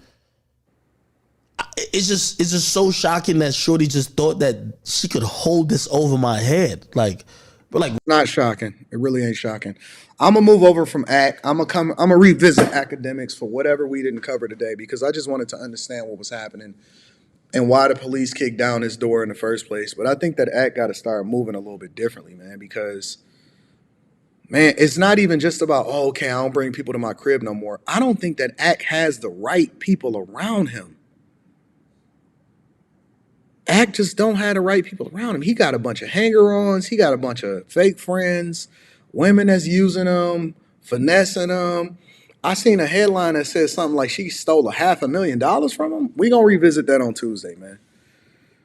We gonna revisit that on Tuesday. Act got to do better. I'm gonna read some of these super chats and then we gonna get over to the next part of this, the next thing, because I want to get into Umar Johnson. I heard he was out here crashing out. We got over 1,000 people in here and we got less than 500 likes. Get the likes up, y'all, because it's gonna be a great show and we're gonna stream as much as possible throughout the year. P. Rothstein is in the building. Says Happy New Year, big little dog. Continue much success. Shout out to P. Rothstein. I appreciate you. Astino Ellis says Happy New Year to you and your wife, brother. Happy New Year to you and you too. Happy New Year to everybody in the chat that's tuning in with me tonight. I didn't expect for this many people to come in. I'm gonna be honest with you. This is a new channel. We only got a little over 14,000 subscribers on this channel. As of the live streaming of this video, and for it to be well over 1,000 people in here on New Year's Eve when y'all can be anywhere, but y'all over here rocking out with your boy. I appreciate y'all. Black Silver says, blessed year to all of the bag chasers, you and the family. If you're not a part of the Patreon, the link is in the description as well as pinned to the top of the chat. I'd love for you guys to join the Patreon because I'm going to be releasing new content starting next weekend. Hugh31 says, Happy New Year, DJ Ack is losing it. Facts. Natcast Pride says, Happy New Year's 2024 to my number one YouTuber. I appreciate you, Natcast. Shin C says, I got a 2-ball for you. Salute. Iceberg Slim said, Anton, the best content creator on YouTube. I agree with you 100%. AL says, Happy New Year. One word or one phrase for 2024. Winning. Winning. I plan on working my butt off. If y'all thought that I worked my butt off last year or the year before that, I'm just staying down. I'm staying down. I don't care nothing about nothing except for grinding and hustling. AL says, no way I'm smashing a chick after Blueface. Let alone claiming her as my chick. This is wild. Even more wild is that he's surprised. Yo, this is normal by these dudes. I'm telling you, man, the dealers became the users. The simps became the ones that's tricking the most. I follow Akademiks heavy, speak against the red pill and manosphere ideologies. But this is how his love life is. I don't feel bad for him at all. He didn't learn anything from Fresh and Fit. Here's the thing. I like him as a content creator. I think that he should do whatever he feels is best when it comes to his. See, you don't have to follow red pill. Red pill is an idea that your eyes are open to the truth and the nature of people, the truth of everything, right? And so I'm cool with the fact that he don't care for it. He the only one that's gonna crash out as a result of it. Tea leaves, you know what I'm saying? So he need to adjust. Shout out to my girl D Moore. I appreciate you, D. Tam, aka Sriracha, is said in the building, says, blessings to you and your family, 80 bag chasers. This is our year. Shout out to the chasers. J Dub says, bro, what is wrong with this dude? Happy New Year to you and the fam. I appreciate you. Pretty Boy 79 in the building says, Happy New Year. Same work ethic. No, we going up a notch. Just one. Chase Barnes says, adult life with teenage privileges. Agreed. D Moore says, Happy New Year. It's all love and hate with you. The best for the new year, more to come. No, it's love and love. We all love this year. Black Heart Green Paper is in the building with the 5-ball. AL says he acting like a modern woman, relishing his victimhood and emotions. This is feminine energy with a tad bit of simp on the side. No way I would be bragging about this story. D. Chevalier, I like that name, says, I don't even like family members outside of immediate at my house. Strangers, not happening. Facts. Some family can't even come to my crib. I don't even trust all of them. Listen to Project Pat, Don't Save Her, or E40. Captain Save Him. Shout out to Homie Talk, says, I feel a silver suit brewing. He better hope it ain't, because that'll really put a dent in however much money you make. Happy New Year, big dog, Daniels family and the Chasers. Shout out to all of my Chasers and my people in the building. Ryan Isaac says he opened up the floodgates, but now, because now the girl who was allegedly assaulted is now coming out and saying that Akademiks was a part of it. Chaz, shout out to Chaz Cat in the building, says, I feel the people around here are just a judgment of his character. So that's true. You are absolutely right. So until he does the work, the right people around him, I agree with you. D. Moore says, New Year, new me, bag chasers is up. Shout out to the Chasers. Yvette is in the building, said Chasers is all the way up in 2024. Seminole 2024 says, Happy New Year, AD. Blessings to you and the fam. Like I said, you challenging CGA as the hardest working man on YouTube with all of these channels. Shout out to Seminole. Well, we got different things for different channels for different things, and so we want to make sure that we get all of our thoughts off. Shout out to everybody that support the channel, that hold me down. I appreciate you. Iceberg Slim came through and says, you don't like Anton Daniels, you weird. I agree. And shout out to you, my friend. Shout out to everybody that support the platform.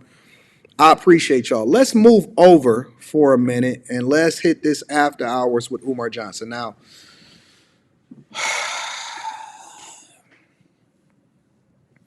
Umar Johnson said so much recently that I didn't know where to start, but I only want to attack on one subject at a time.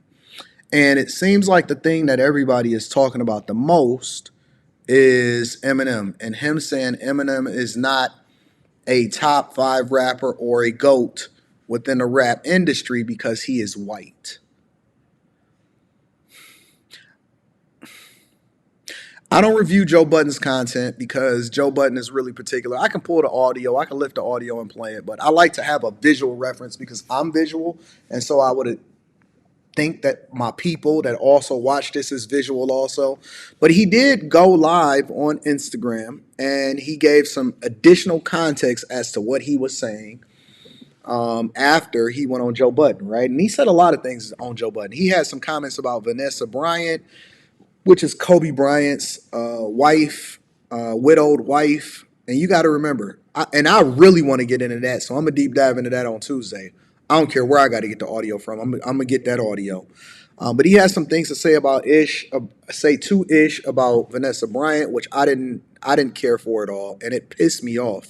Very rarely do I see something that comes out on content creation that actually pisses me off. But that really pissed me off because you don't have anything to say about somebody's widow. You don't tell somebody how to spend their money, let alone a widow of a legend, especially when you haven't done or accomplished anything. But that really, really, really pissed me off. But we going to get to that on Tuesday. Let's get to this whole Eminem situation where he's saying that Eminem is not a GOAT within rap because he's white. The reason I'm going live tonight is I want to address the Neanderthal nation. I'm going live tonight. I want to address the Neanderthal nation. Oh, yes, I do. I want to talk black to the Caucasians who have been stalking me for the past 48 hours. I want to talk to the Neanderthal nation tonight, the Caucasian community. You have been cyber stalking me for 48 hours, and I don't mind. I don't mind. You can continue to do it as long as you want, because I don't care if the opinion of every Caucasian is to the contrary. I say what I mean to say, and I stand on everything I say 10 toes down. But let me say this to the Caucasian community. Let me say this to the Caucasian community. When I look at your anger, when I look at your rage, when I look at the responses from America's Caucasian community. No, Genesis 1. You stick around. I don't want you going nowhere. Genesis 1, you stick around. Ain't no coming back right after Dr. Umar Johnson. No, I want to see I haven't seen this, so I got to review it with you, and I'm experiencing it with you. Over this issue of Eminem being the GOAT of hip hop. And let me say this. I have nothing personal against Eminem. My comments on the Joe Budden podcast. Somebody said, what has Vanessa done or accomplished? He's speaking from a black. I don't care what the fuck perspective he's speaking from. And I can cuss over here because it's not the morning show. The church ain't open, the daycares ain't open right now, so we can get straight to it. She don't have to do nothing. She did the same thing that Kuro Kaizen. She's done the same thing that you've done. Nothing. After fucking suits, absolutely nothing. And she don't have to do nothing. That's not her job to do something. Her daughter and her husband died in a fucking plane crash. What makes you think that they have to do anything? She don't have to do nothing except for live and die. She's not obligated. She's never been a public figure. She's a mother. You can't tell somebody what to do with their fucking money. That's her money. What do you mean he's speaking from a black perspective? Fuck you. I'm sick. I'm so sick of y'all thinking that y'all can control somebody because man, get the fuck out of here, bro. You insensitive motherfuckers talking about what has she done or accomplished. Whatever she done and accomplished, she don't have to prove it to you. Y'all so entitled. Y'all some assholes. I hate y'all. Y'all some straight up assholes from a black perspective. What you done did from a black perspective? Speaking on a widow whose fucking husband and daughter died in a plane crash. Good God. Y'all some dumbasses, bro. You ain't even got no fucking profile picture. What has she done from a black perspective? Podcast had nothing to do with Mr. Marshall Mathers personally. And I want Mr. Marshall Mathers to understand that Dr. Umar Ifatunde harbors no personal ill will towards you. This is not personal. This is business. This is not personal. This is business. Eminem, I want you to hear me, young man. This is not personal. This is business. You are a talented musician, lyricist, producer. You seem like you are an okay guy. You've never done nothing to me, and you've never done anything that I personally witnessed to be worthy of condemnation. So my comments are not personal. They apply to any non-African. This is about business, the business of protecting the integrity of African culture. I said my comments on the Joe Budden podcast was about business, not personal. The business of protecting the sacredness, authenticity, and integrity of African culture. I said that no non-African can ever be the best of anything in African culture. You can't be the best cook of African food. You can't be the best rapper of African hip hop. You can't be the best singer. You can't be the best priest of African culture. Nothing we create can a non-African be the best at. First of all, he's wrong. First of all, he's absolutely, positively wrong, because to even make that assessment, you would have to truly understand what culture is. And culture, and one of the reasons why I personally say that black culture is trash, and the things that we celebrate the most about it, is because culture is whatever it is our social norms that we celebrate the most. Meaning, the things that we say, the things that you do. We didn't even create the English language, yet we come over here and remix. If you just want to be technical about it, right? We didn't create the English language. We came over here voluntarily or involuntarily. That's an entirely different conversation. And we remixed it and we made it into being something else that we wanted it to be. For example, slang, ebonics, right? Did we create basketball? Absolutely not. Basketball is a sport that was created by a white man. A white man created the sport of basketball. However, it is dominated by black people. So, are you telling me that it is impossible for Michael Jordan or Kobe Bryant or Kareem Abdul-Jabbar or Bill Russell or LeBron James or whomever it is that you want to talk about? It is impossible for us to say that they are the GOAT. They are the ones that belong on Mount Rushmore. Larry Bird, who is absolutely one of the greatest basketball players of all time,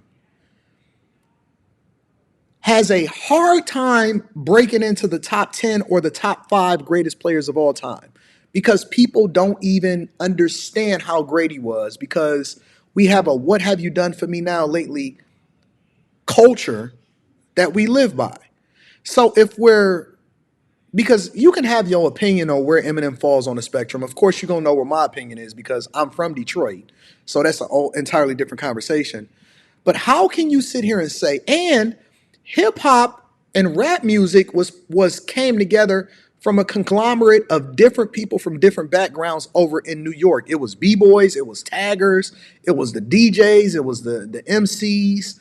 It was a lot of different people from a lot of different cultures that helped create what hip hop is today. Now, if you want to talk about the first hip hop song or whatever it is, but the culture was a culture that was all inclusive of a lot of different people. Black people were the ones that got to shine from it. But if you're telling me that you can't be one of the ones that created it, so that means that we remove Michael Jordan, Magic Johnson, Steph Curry, LeBron James, Kareem Abdul-Jabbar, Bill Russell, and all of the like.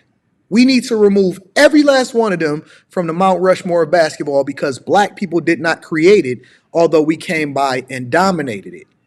Conversely, there is an argument that black people were the ones that invented hockey, but it is largely dominated by white people.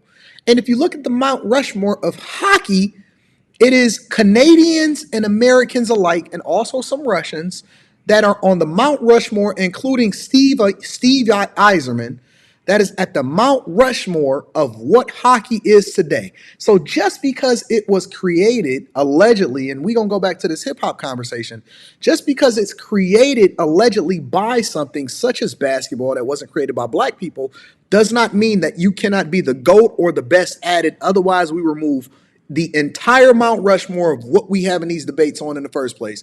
But nobody would ever do that. You know why? Because this only based off of what the results is. It's not based off of who created it. Listen, for somebody to put doctor in front of their name, this is one of the most biased arguments and racist arguments that you can possibly make, even though he's trying to make himself feel better about it by saying that he doesn't have anything against Eminem, but he's referring to white people as Neanderthals. First of all, it makes absolutely no sense at all.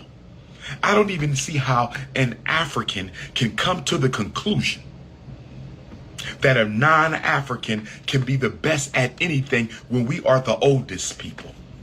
We are the first people, and we are the most numerous people. So when you say...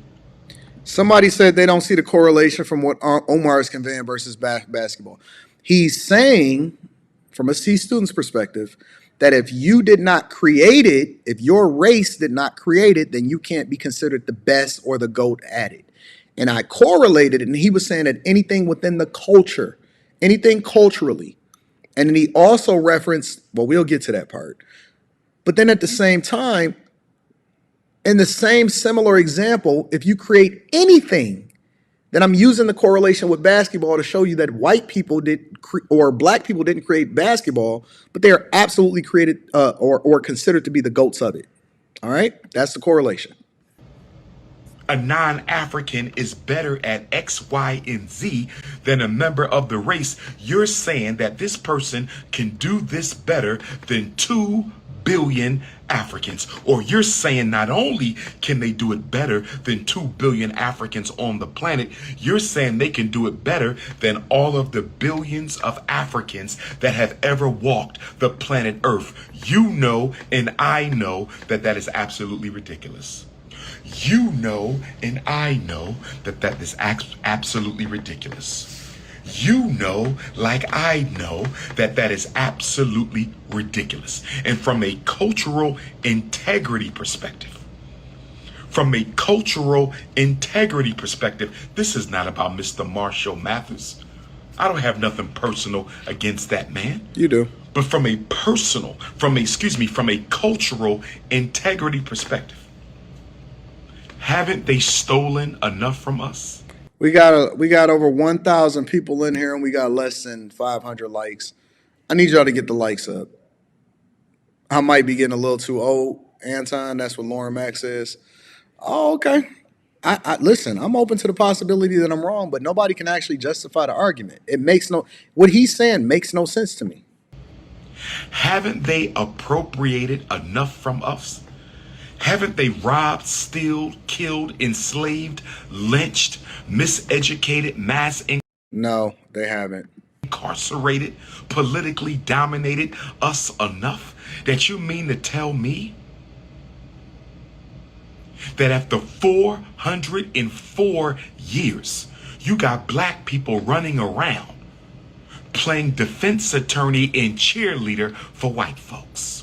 You got black people running around after 404 years playing defense attorney and cheerleader. The fact that you got black people arguing for a white man to be considered the greatest of all time in an African art form speaks to how psychologically ill we are as a race of people. And you know what the worst part about this argument that and I'm saying Dr.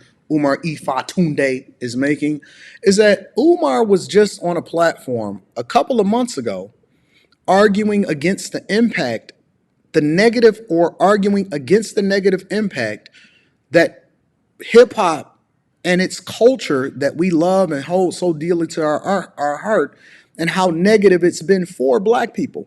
So why is he now fighting? And this is what I mean by saying that his argument is stupid. It falls on deaf ears, and why he will never stand in front of a person like me. Because he wants to claim it only because he was against it. He was against it. The only reason he wants to claim it is because other people are now saying that as a part of who they consider one of the greatest of all time. Not the only, because that's not even an argument that people are making. People are saying that Eminem is one of the top rappers of all time based on what he's been able to accomplish and his lyricism. And so now he decides that he wants to take it back, when just a little bit ago he was arguing against the impact of it and how it's so negative for our people. Why are you so gung-ho about keeping it to yourself if it's so bad for you, but then you want to argue in favor of it just because somebody else is naming somebody that don't look like you to be one of the ones that's the greatest in it?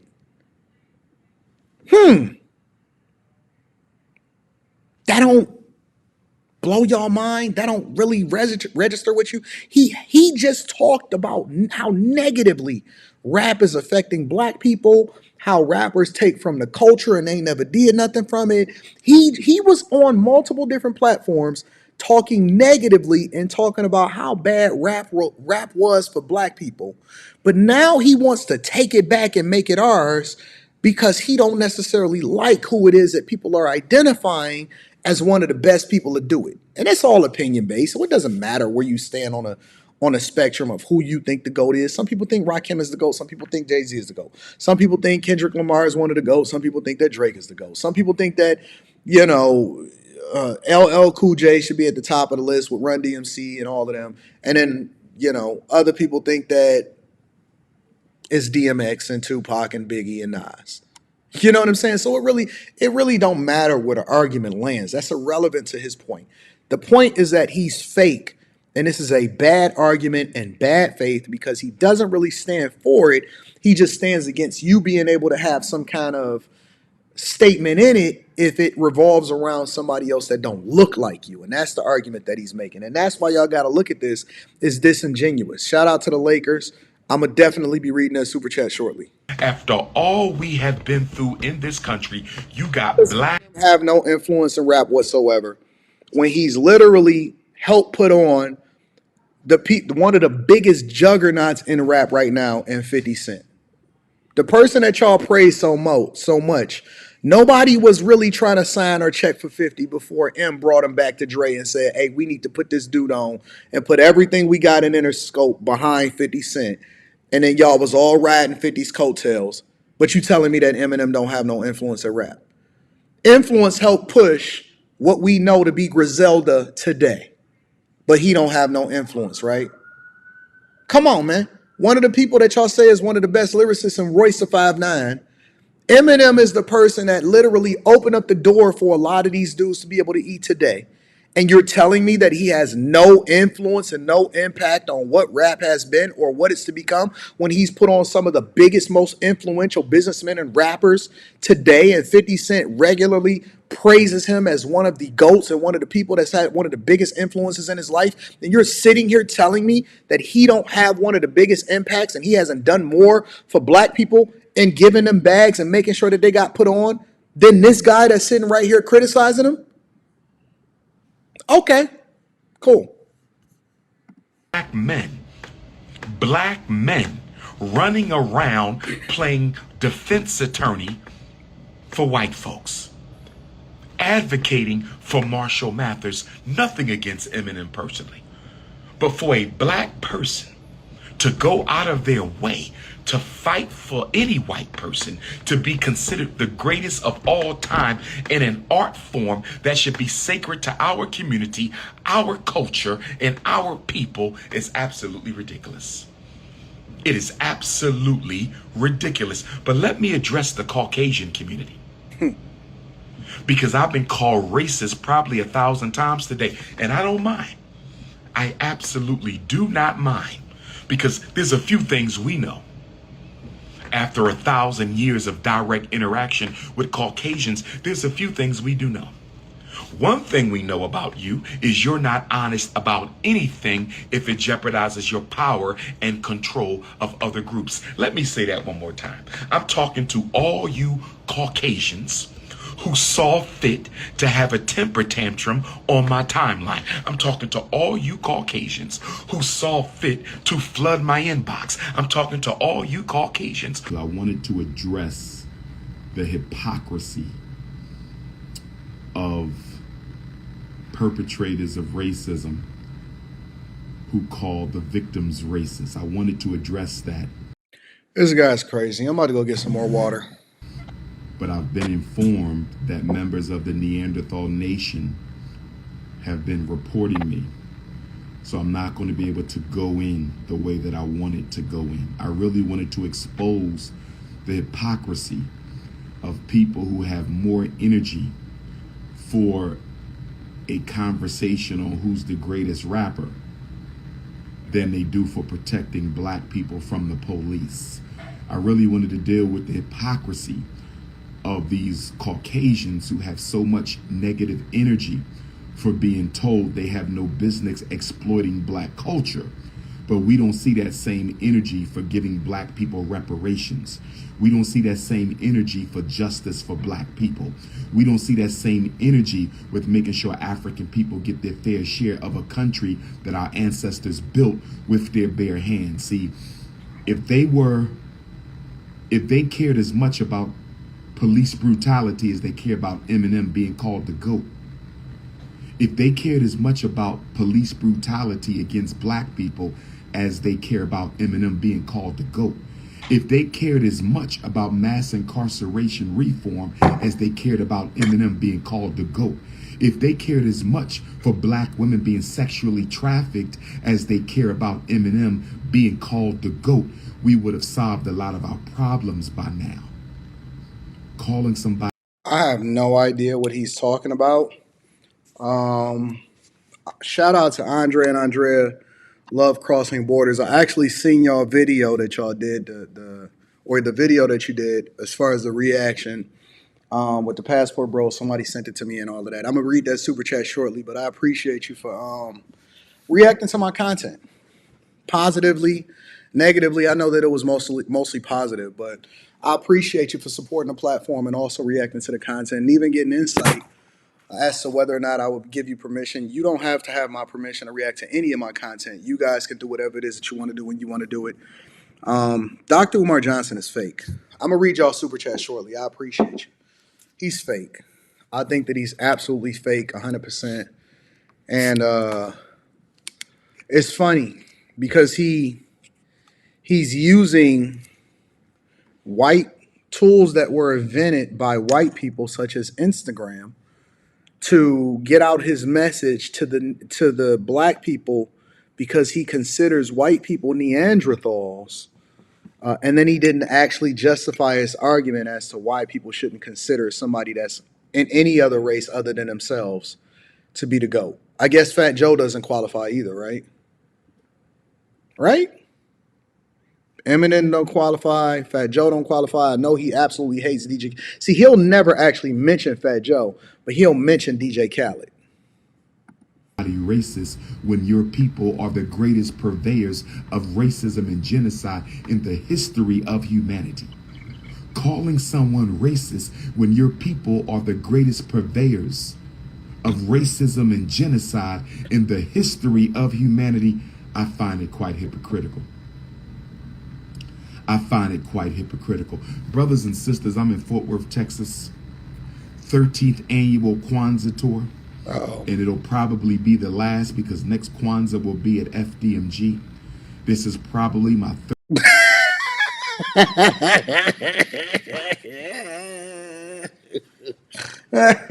Not the school thing again. Not the whole school. What's it been? 16 years now? Going on 16 years? It's 2024. What up, Sherelle? What is it, like 16 years now? Come on, man. You gotta love Umar. He is 10 toes down when it comes to selling you this idea that he gonna open up this school. Come on, let's continue. 13th and final Kwanzaa tour because next Kwanzaa will be at FDMG. Hit the Cash App, $FDMG School. Hit the Cash App, $FDMG School. Let's take some questions for FDMG. We gonna go ahead and leave that there. I'm not gonna do it. Let's take some questions for FDMG. Okay, I got a question for you. At what point were you actually open the school? Let me read some of these super chats and we're going to go from there, man. Ryan Isaac is in the building, says Umar is mad at a Hispanic woman who's widowed about giving to black people when black women who get big settlements, whether through divorce or life insurance, don't give to their community either. Yeah, I'm pissed at that. I can't believe he had the audacity to even mention Vanessa Bryant. That was just purely disrespectful. Lakers says, salute to Dr. Umar. Remember how Vanessa ignored Kobe Bryant's black family during the funeral? I haven't forgotten. What do you mean? Listen, I'll go into that on Tuesday. I'm going to just wait. I'm going to wait. Thank you for the super chat. I appreciate you. My dog, Andre and Andrea Love Crossing Borders is in the building, says, shout out from Cali, Colombia. Keep up the great content. Happy New Year to you and yours. Detroit versus everybody. Shout out to my family over there over in Colombia. I appreciate you and the Passport Bros. Ryan Isaac is in the building, says, so according to Dr. Umar, we can't celebrate Serena Williams since tennis wasn't invented by black people. Ooh. Let me be quiet because, it's all hypocritical across the board. Make sure you guys hit a like for the algorithm, subscribe to the channel, and then turn on your notifications. Yeah, man. We Tuesday, Monday night, we're going to be live streaming on the Anton Daniels channel for the Hey Q show. Even though Q is going to be on vacation, we still going to be live streaming, so we got a whole show. I'm going to be there. I'm going to be hosting, and I'm going to do my thing. We all going to miss Q because Q is on vacation. But I'm going to be doing my thing tomorrow night, so we're going to be live streaming on the Anton Daniels channel. But, yeah, man. Yeah, I got a real issue. I don't even care about his racist rhetoric when it comes to Eminem or whatever, but to talk about a dead man's wife and what she and a widowed woman whose daughter and husband died in a plane crash, to speak ill of them is just, for me, that's where you cross the line. Because if anything was to ever happen to me, I can't imagine somebody sitting there and telling my wife what she should be doing with my money and my resources. That's just disrespectful. But let me go over to something else really quickly. I want to bring in something else real quick. Did y'all hear about Chris Rock and Amber Rose? I just want to tackle this just really quickly. And I just got a couple thoughts. So Chris Rock and Amber Rose was apparently seen shopping together for Christmas or during the holiday season. Now, I'm not one to tell anybody how they're supposed to, who they should talk to and what they should marry. I'm largely of the belief that everybody should be able to do whatever it is that they want to do when they want to do it. And whoever it is that rock with you, you go where you appreciate it and not necessarily where you tolerate it. But I am absolutely amazed, and I'm going to tell you why I'm amazed. Because to take a woman that has a tattoo on her forehead, and I don't know if she uses makeup to cover it up or whatever, but it has children from different men, and to be seen in public with them is wild to me. Now, the reason why it's wild to me is because, well, let me just read this really quickly. According to the New York Post, this page 6 says Chris Rock and Amber Rose sparked romance rumors after they were spotted out in New York City together the day after Christmas. The potential new couple was all smiles as they stepped out for a stroll in a Big Apple before making their way back to the comedian's apartment. The grown-ups star color coordinated his outfit in black and cargo pants and blue and black plaid button down and a cobalt beanie with a short wool coat. Shout out to Enos Luby. I'm gonna be reading that super chat shortly. Meanwhile, the model sported a distressed leather jacket. Yeah. I don't care about they look. All right, so this is them, right? And they saying that they potentially a new couple or they potentially a couple. Nope, her head still got the tattoo on it, so it's right there. And then you got Chris Rock, obviously, who's recently divorced. Now, this is why this is weird to me. And again, I'm not the type of person that tell anybody what to do or who they should get with.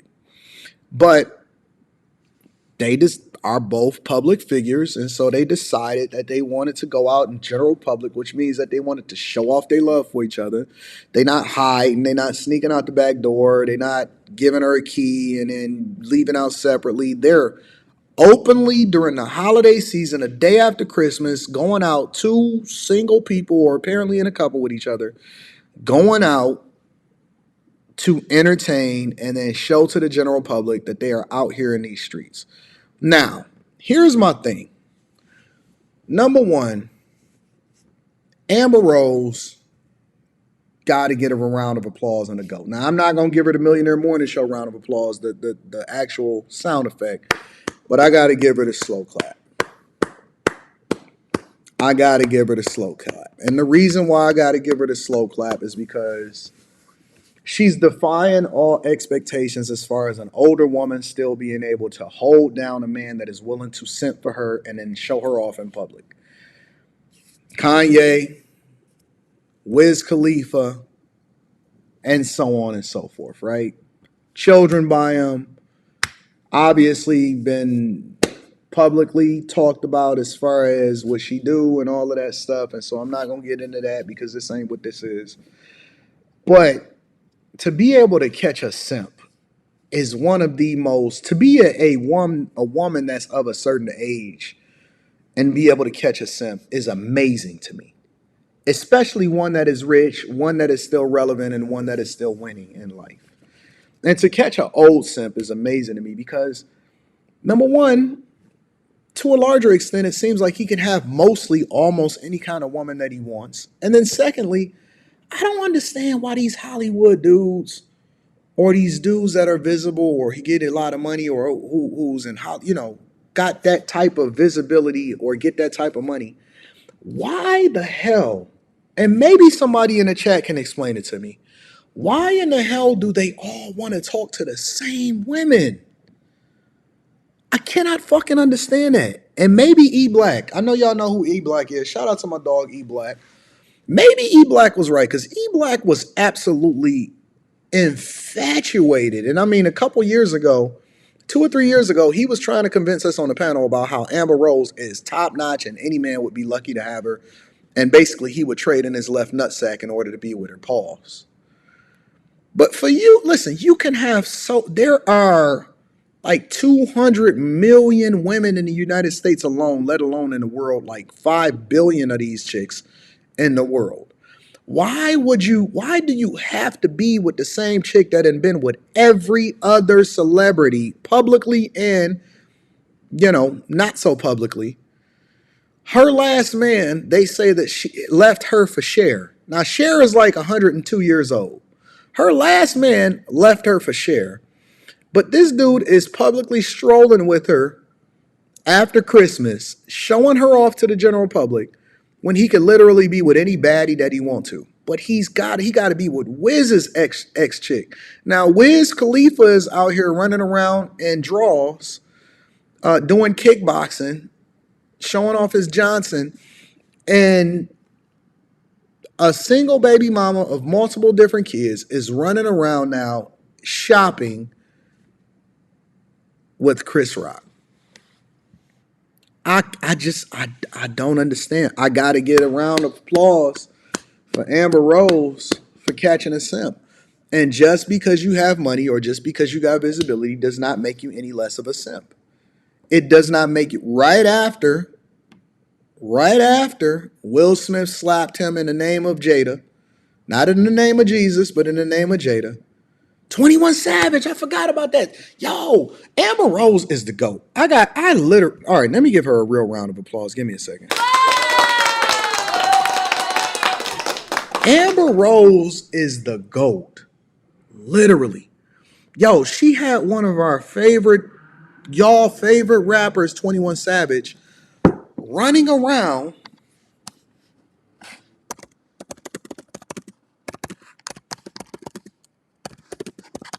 during the slut walk. I haven't forgotten. Nope.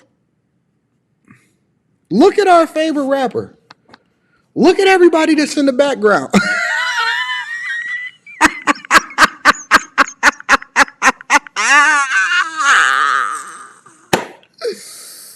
Maybe it's not them. Maybe it's her. Maybe she got that Erykah Badu effect. Shout out to Black Heart Green Paper. Yo, 21 was walking around in love at a slut walk with a bunch of God knows what. But look at this man. Look.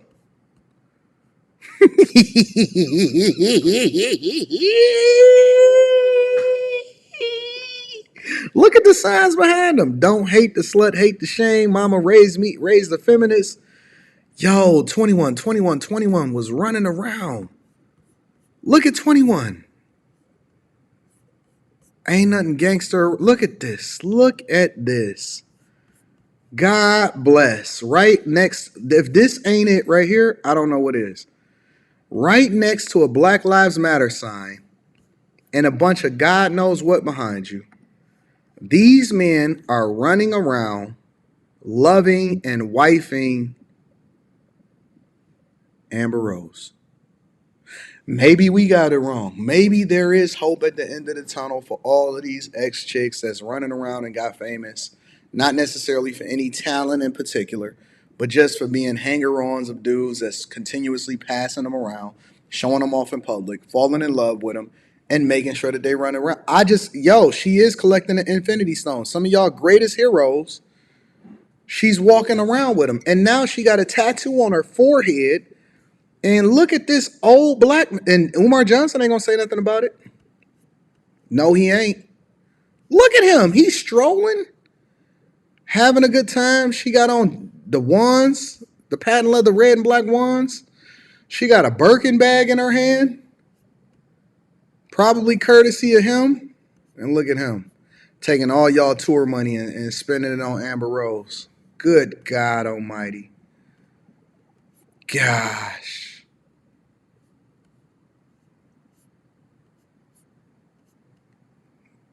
Not Chris Rock.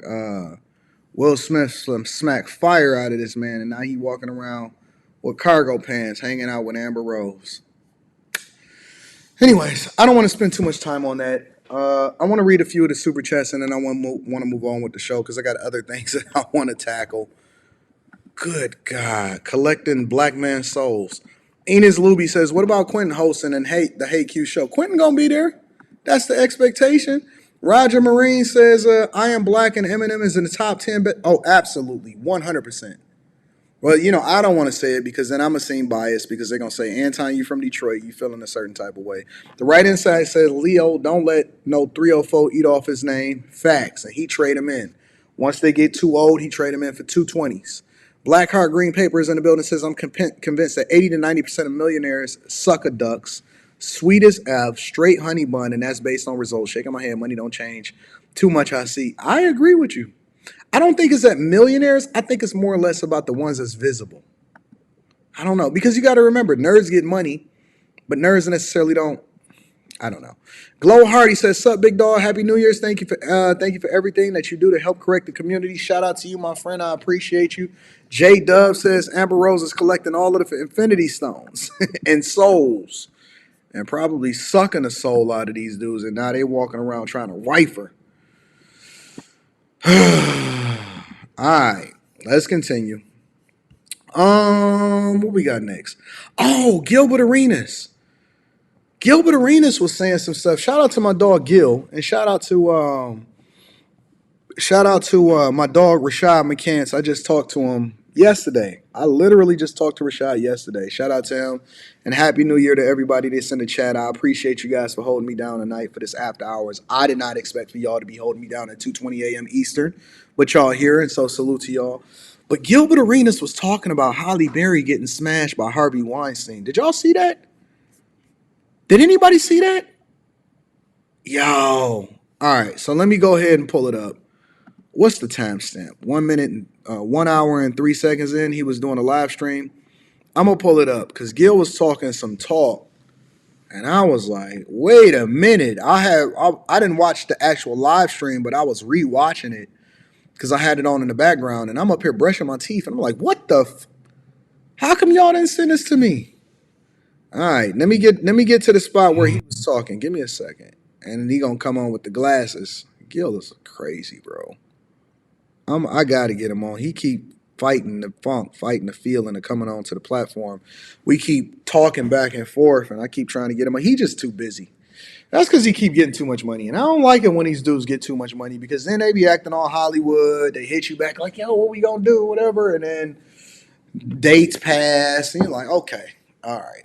I need my superstars or my people that rock out with me to be not too rich, because when you're not too rich, then you're gonna move with a little bit more urgency.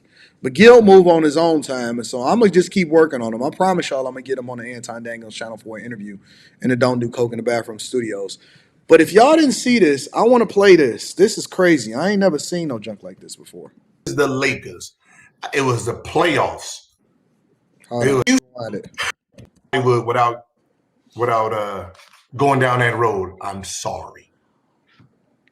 If you want to be, your talent don't mean nothing here in Hollywood. Not the talent that you've been studying for. I can tell you that. You better, your mouth better work. Wow. He's hot, bro. I'm sorry. Your mouth better work. Nobody should have ever gave Gil a YouTube channel because this dude is wild. I feel like these is the type of stories he's supposed to be telling on my platform, not on his platform. Mm-hmm. So how women are being treated, men too. They both. I was at a basketball game. I think it was Houston versus the Lakers. It was the playoffs. I knew it had to be the playoffs because my season was over with. Hey, can anybody Google that? Has the Lakers ever played the Houston Rockets in the playoffs? It should have been like around 2004. Let me see. Nah, victim Olympics. I ain't believing that. I ain't going for it. Talking about not new. They Star Wars producer smashed his whole cast, including.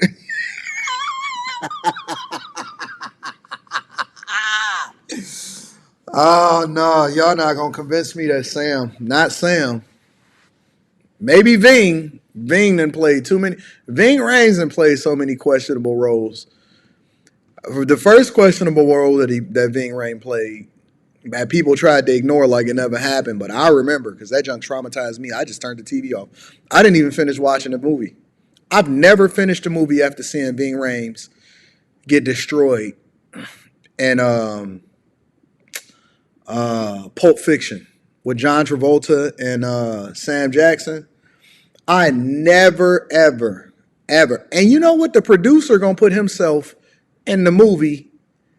And Quentin Tarantino, did y'all realize that Quentin Tarantino was one of the men that was in there that was acting, even though he wasn't the one that was smashing Ving Rhames?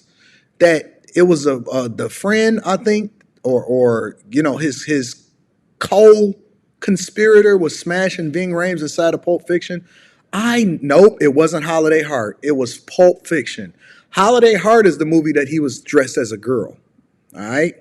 And then he gonna try to remix himself and become Jodie's father, or you know what I'm saying, the dude that was beating up Jodie inside a Baby Boy. But man, listen, bro, When I seen Ving Rhames getting smashed inside of Pulp Fiction, I said that this has got to be the devil. No man that big should even be playing a role. When he read the script and said, you know what? I can do this. You got to be down on your luck or really want to be successful as an actor. One of the two. Either you got to be down on your luck or really want to be successful as an actor to get smashed the way that he was getting smashed on Pulp Fiction.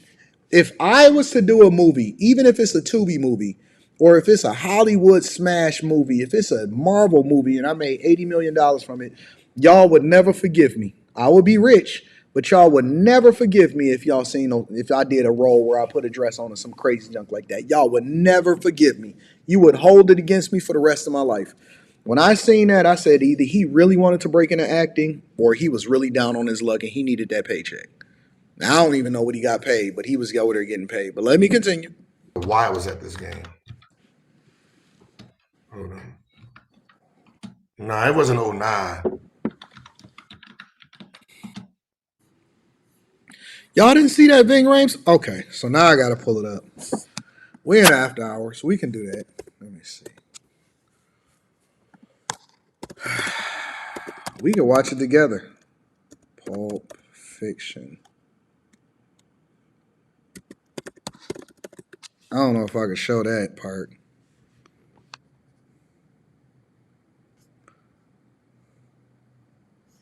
I don't even know if I could show this part.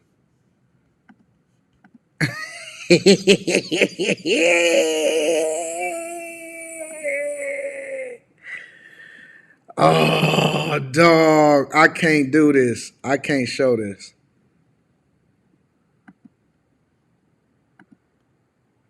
I can't, bro. I can't show this part of the movie. I mean, I know it's on YouTube and stuff, but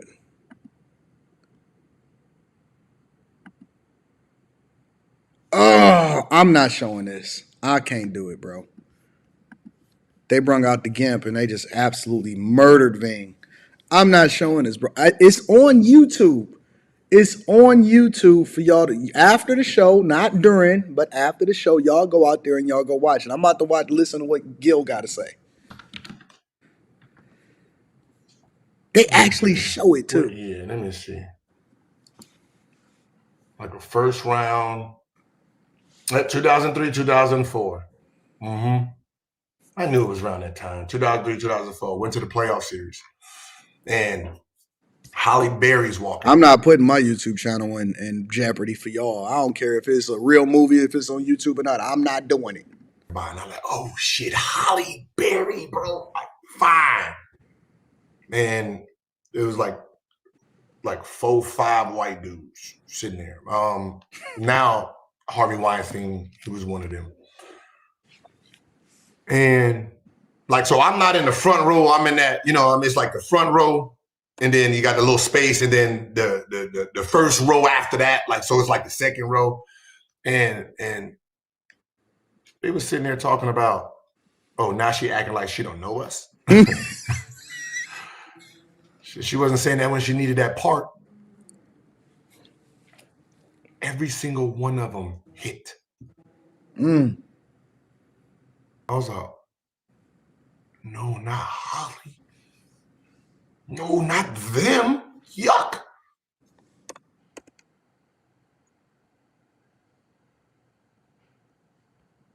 Man. Power is everything. It's not even It's not even money. It's about power. Power. And you know what the funniest part about that is? And this is why y'all got to stop pedestalizing women. I don't care how famous they are. I don't care how great they are. I know y'all love Rihanna and some of y'all old souls. Y'all in love with Holly. Halle Berry was one of the baddest chicks that I had ever seen in my entire life. I remember when what was that movie with John Travolta? Swordfish. A lot of guys, Swordfish made a lot of money because they was anticipating Halle Berry showing her tatas. That's why a lot of guys wouldn't see that movie. The big thing was, the only reason that we was paying attention to Monsters Ball. Y'all remember Monsters Ball where Puffy was on trial and Billy Bob Thornton was over there and wanted to make her feel good, wanted to make her feel good. So many guys had even questioned whether or not that was like a real scene because it just seemed too real. Like they didn't even seem like acting no more. It seemed like real. And so when y'all think about a lot of these women that y'all pedestalize, right? And I can't make any assumptions. I'm just going based off of what Gil is sharing with y'all. And they've been in the industry or they've been seen dating this guy. I remember when Angelina Jolie used to be a thing. Angelina Jolie was a thing. Even before Brad Pitt married her and they adopted a bunch of African and Asian kids and Ethiopians and stuff.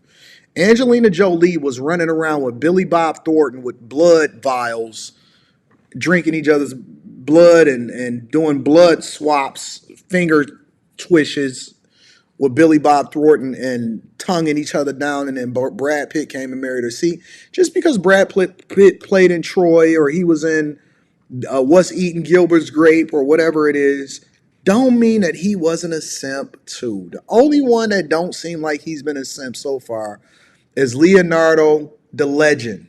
I ain't even calling him DiCaprio no more. Leonardo the Legend. Because all of the rest of these dudes been drinking each other's blood and they've been passing around the same chicks and y'all pedestalize these chicks and y'all do it on a local level. It's some chick that y'all looking at on a local level or something. Man, look, there's a she not as significant anymore, but she used to be very, very significant. And it's a girl that's like a pop star slash rapper that was very, very significant at the time. And everybody was pedestalizing her. And I know at least 3 different dudes that passed her around personally before she ever even blew up. She was just trying to find her way. And y'all be pedestalizing these women and y'all be like, man, well, what if it's this woman? Or what if it... Man, don't y'all know that that's a regular girl that wound up getting some stardom and some success because she possibly was with the right dude at the right time? A lot of these women... Hold on. I had to sneeze. Don't y'all know a lot of these women that became successful use what they got to get what they want? Y'all think Lisa Ray was a great actor? The Brat's cousin or sister? when y'all seen Lisa Ray acting inside of the Players Club, are you telling me, and that's not to say a lot of them aren't actually talented, are you telling me that you think that these women are super talented to the point that they got a lot of their roles and they stuff because they just great at what they do?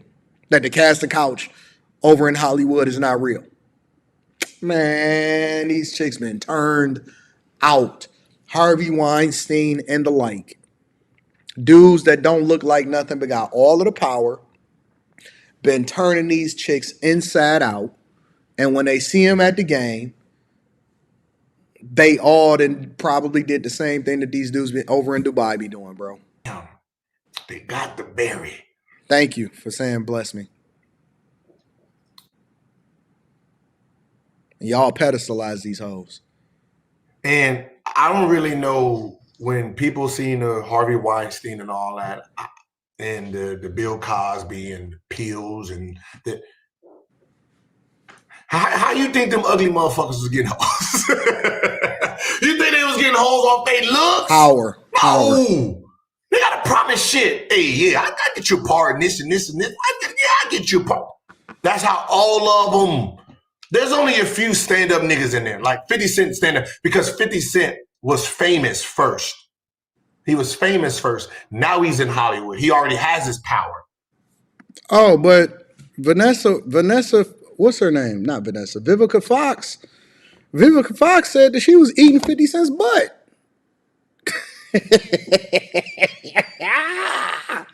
Man, don't you realize this dudes that was looking at...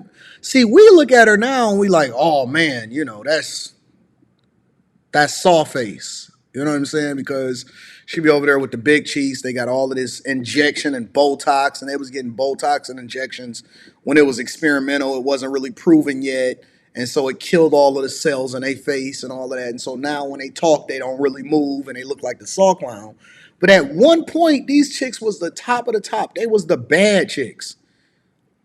And she was over there eating, according to reports and what she said, she was eating 50 Cent's butt.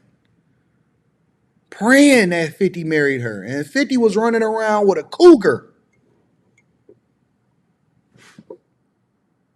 I ain't lying. Go back and look at it. This ain't nothing that I'm saying that's crazy. This is something that was being talked about. See, y'all don't remember. Y'all came up at the time with Lil Baby and all of this stuff, but I remember in the early 2000s when she was walking around and they was wearing matching silver outfits and on a red carpet before she got all of the injections or before the cells in her head and forehead prevented her from being able to move. And she was talking about how she was eating 50 Cent's butt.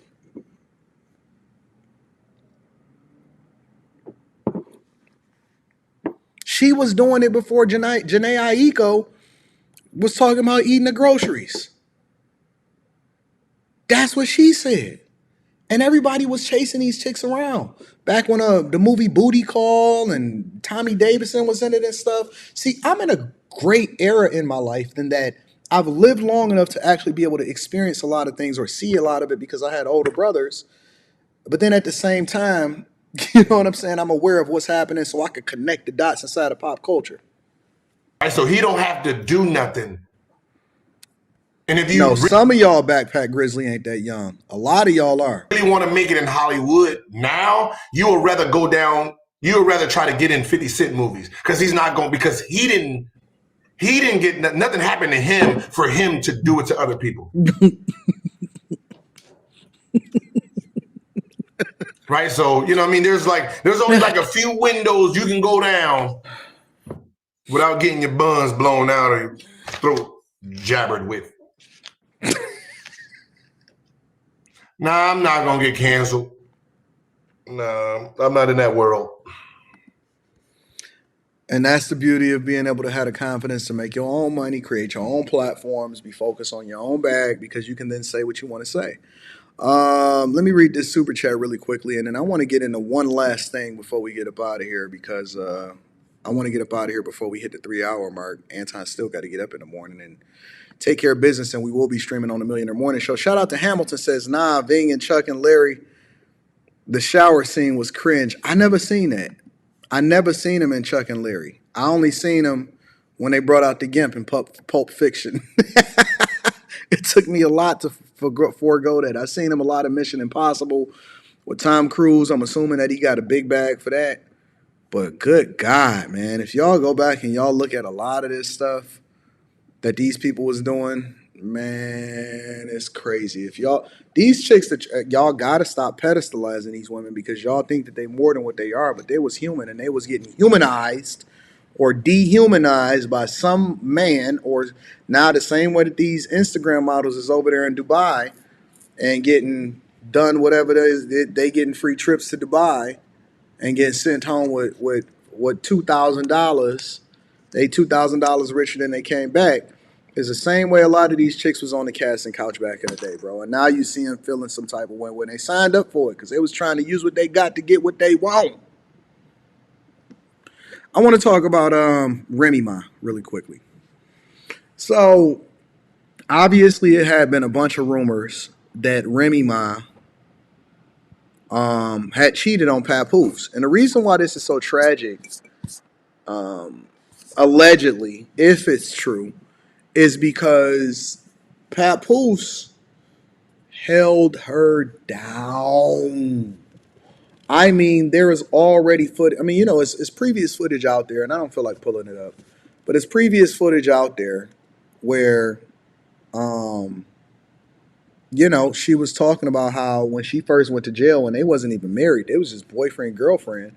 When she first went to jail, he was going to see her every day, and it was like a 45-minute to an hour drive to go and see her every day, even to the point to where she was like, yo, you know, I'm good. You ain't got to come see me every day. And she said that he would come up there 3 or 4 times a week just to see her, just to make sure she was good and she was supported and she was loved. And so these are the stories that you don't see the sisterhood talk about. These are the stories that you don't see the sisterhood talk about. They don't talk about how men largely go unheralded by holding down the women that they're with. They don't talk about that. That's not something that men are celebrated for. They don't get credit for. You're never going to see any of these feminist channels talk about that. How men really, really are holding down a chick, even before they had anything. And when they had self-inflicted wounds, the men was there for them. They took care of them. They made sure that they were supplied. They held them down. They kept their name alive. They put money on their books and all of that. Got out, married the same chicks that's now convicts and got a felony on their record. And now that same guy is not repaid with loyalty according to what's being alleged now. The worst part of this story is that there's a guy named Easy the Block Captain. Now, Easy the Block Captain is a battle rapper. Shout out to my guy Verb. Verb. If y'all have not looked at that interview on the Anton Daniels channel, then make sure you do so and make sure you subscribe to this channel. And make sure you tap into the Patreon. Link is in the description as well as pinned to the top of the chat. Shout out to my guy Verb. That's ascended to being way more than a battle rapper. The dude is actually prolific in his ability to be a businessman and a content creator. Shout out to Verb. I'm actually bringing him back to Detroit so we can shoot some more content. I'm bringing Rashad McCants back to shoot some content. I got a couple ladies. I got a couple politicians that I'm shooting content for the Patreon with, but we gonna get there. But my guy Verb, right? Dope guy. And Easy the Block Captain is a younger, newer battle rapper, okay? And it's basically being alleged that she was using him as a side dude. And recently he was being secretly recorded. And this is the alleged recording that was leaked. And Easy the Block Captain basically allegedly confirming that she was his side chick, or he was sleeping with her, a married woman, to the man that held him down. This is a Battle Rap Trap exclusive. Father's Day Jones, she not in there. Like, bro, you corny as shit, bro. You know what I mean? He corny. He's just corny. So I feel like that, you know what I mean? He deserves some pressure too. I feel like tagging a nigga, yo, Pat, you since real niggas do real things. Tag Pat Pooh. Yo, are you gonna clear this allegation up, or do you want me to? Bro, I will kill that nigga, bro. Like, you know what I'm saying? Like, what is you talking about, nigga? I'm not gonna go into y'all personal business because I told her that's what she should do. Like, but I'm putting the pressure on. This is a Battle Rap. Yo, I think that this is wild on so many fronts. The idea that the side dude is arguing over the main chick over and over, arguing over the wife, and saying that he better say something, is one of the most simp and disrespectful things that you can possibly do. First of all, I'm going to just say this, and maybe I'm just cut from a different cloth, but real ones don't talk about, real ones don't go back and forth, and real ones don't talk about what didn't happen between you and whoever it is that you clapping. And I ain't even talking about on a married type junk. I'm just talking about in general. You just don't pillow talk. Like, you ain't out here saying all of the different women that you didn't clap and yeah, I didn't bust her down. I'm not confirming or denying. It's not even a subject. It's not even something that should be coming up as far as who you are with. Unless you married, it's expected for you to be with the person that you married. But I don't understand you new niggas that's out here running around talking about the women that y'all busting down. Why are y'all niggas out here publicly talking about women that you sleeping with?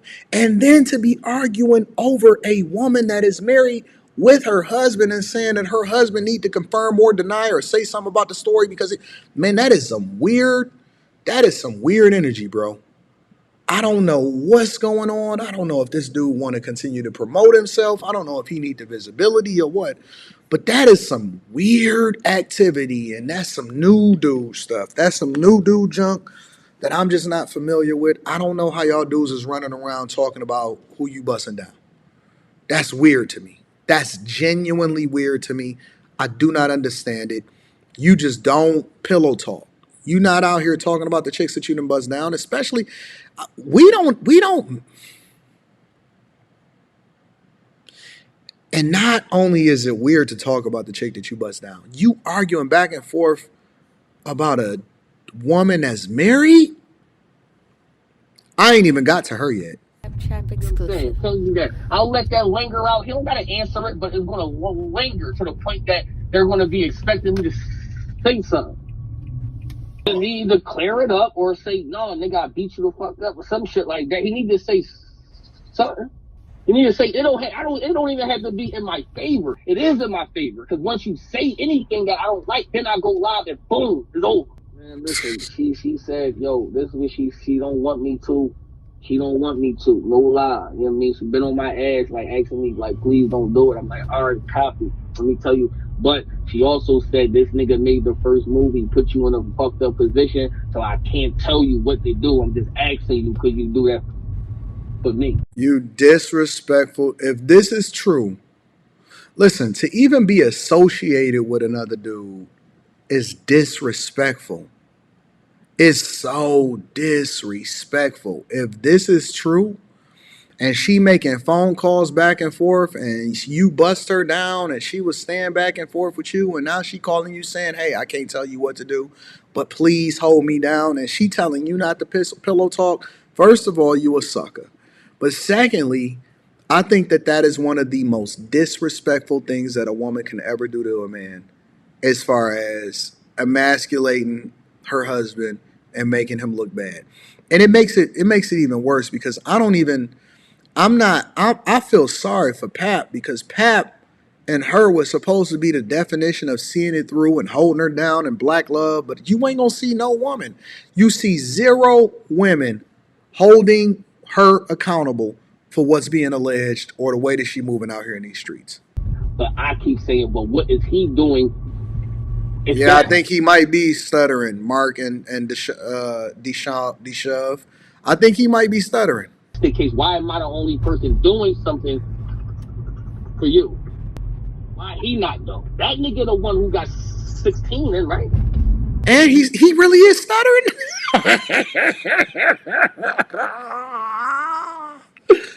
Y'all sleeping with stuttering dudes now? And he been with her for 16 years? Even through prison?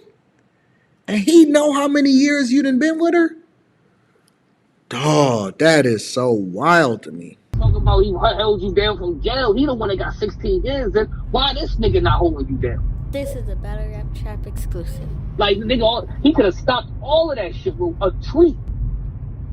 That same night when she made a joint, I made a joint, he could have made a joint. Boom. Anything else that niggas would have ran with would have been on them. He wouldn't have had to say nothing. I wouldn't have had to force myself to go live. None of that shit, bro, because everybody spoke already. The fact that she said something, I said something, and you didn't, that make it look weird. The fact that you posted real niggas do real things the next day, make it look weird. The fact that you posted a Father's Day picture without her, make it look weird. This is a Battle. Oh yeah, he do got a stuttering problem. He hit him with the woo woo woo woo woo woo woo woo. He hit him with the New York woo woo woo woo woo. Hold on. Don't tell me you sleeping with a dude that stutter. You telling me that he in the bed with you talking about throw it back? Nah, man. Listen, that's disrespectful. That's disrespectful. You telling me she with a dude that said throw it back? Nah, family. That's the most disrespectful thing that you could possibly ever do. I ain't seen look, for this to be the premiere after hours live stream, and for this to be the narrative, and the dude is saying throw it back. Whoa, whoa, whoa, whoa, whoa! Listen to him. A Father's Day picture without her, make it look weird. He said weird.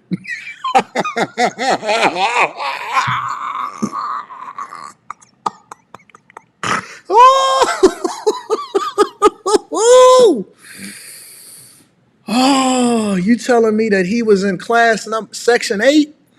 Listen, when I went to Hampton Elementary School, room 8, section 8, room 8 was the other kids' class. And you know what I'm saying when I'm saying the other kids' class.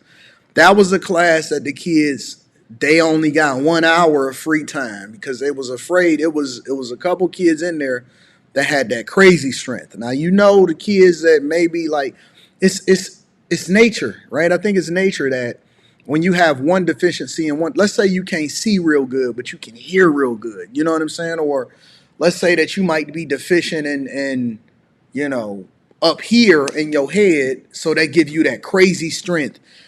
Room 8, Section 8, Room 8 was crazy. You telling me you slept with a Room 8, nigga? You can't sleep with a Room 8, nigga. In Hampton Elementary School, Room 8, they renamed the school now, so it's different. But I remember Hampton Elementary School, Room 8. When you're going down the hallway, it's going to be on the on the right-hand side, right next to the water fountain and right next to the bathrooms. Right next to the water fountain and right next to the bathrooms. They kept that room right next to the water fountain, right next to the bathroom because the kids had to use the bathroom a lot. And I don't know why. They always had to go to the bathroom.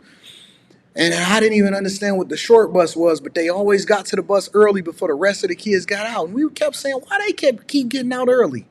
So I was in the second grade, and I remember Miss, you slept with a Room 8 nigga, and this nigga don't know how to shut his mouth? God. Yo, Black Heart Green Paper, I'm going to read that shortly, man. This is a Battle Rap Trap I exclusive. can't go live. Speculation. He fucked up. He waiting for this. Yo, he got beat up. Not knowing niggas starting to try to figure it out. Like, yo, he fucking with Remy, but not knowing that I've been with Shorty and she telling me though. Niggas don't know that she been at my crib since then. And that's what Oz is saying. Oz is like, R's hey, and them W's the only ain't hit, nigga right bro. now that's sacrificing your career. I mean, she getting killed too. So, but he like, she can just end that shit. But she still, at the end of the day, man, I know what it is. She not saying this is what it is, but I know what it is. She don't want what's about to happen. Nigga, this little bullshit right now is already hitting her, stressing her out. We like, yo, let's not make it the shade room. Let's not make it the TMZ. But in my head, I'm just like, man, fuck that. I already got 5,000 followers on Instagram in 2 days. Yeah, This is a you know what I mean? Battle Rap And I'm telling you, yo, if this nigga would've, I said, This yo, whatever him? you want me For to do, real? I'm gonna do. Because I fucked This with really you. him? I don't care about ball. But I said, tell this nigga he has to see me though. Tell him that. Like, that's the only how I'm agreeing to anything we about to do. I can't believe this. And I told us, I don't even give a fuck if I lose. But we have to fight though, my nigga. Period. This About, is a oh, Battle he a Rap street Trap nigga. exclusive. Fighting over a hood rat. I can't believe this, bro. I can't believe what I'm looking at. This is really him on the front cover of the picture. This is crazy. Needed a long time to catch him. He can wait to catch me. Oh, little pussy, shut up. What are you talking about? He ain't wait no long time, nigga. I put everywhere I'm gonna be at, nigga. What are you talking about? You could have came to the trenches. She just needs to let them niggas know that they're not together.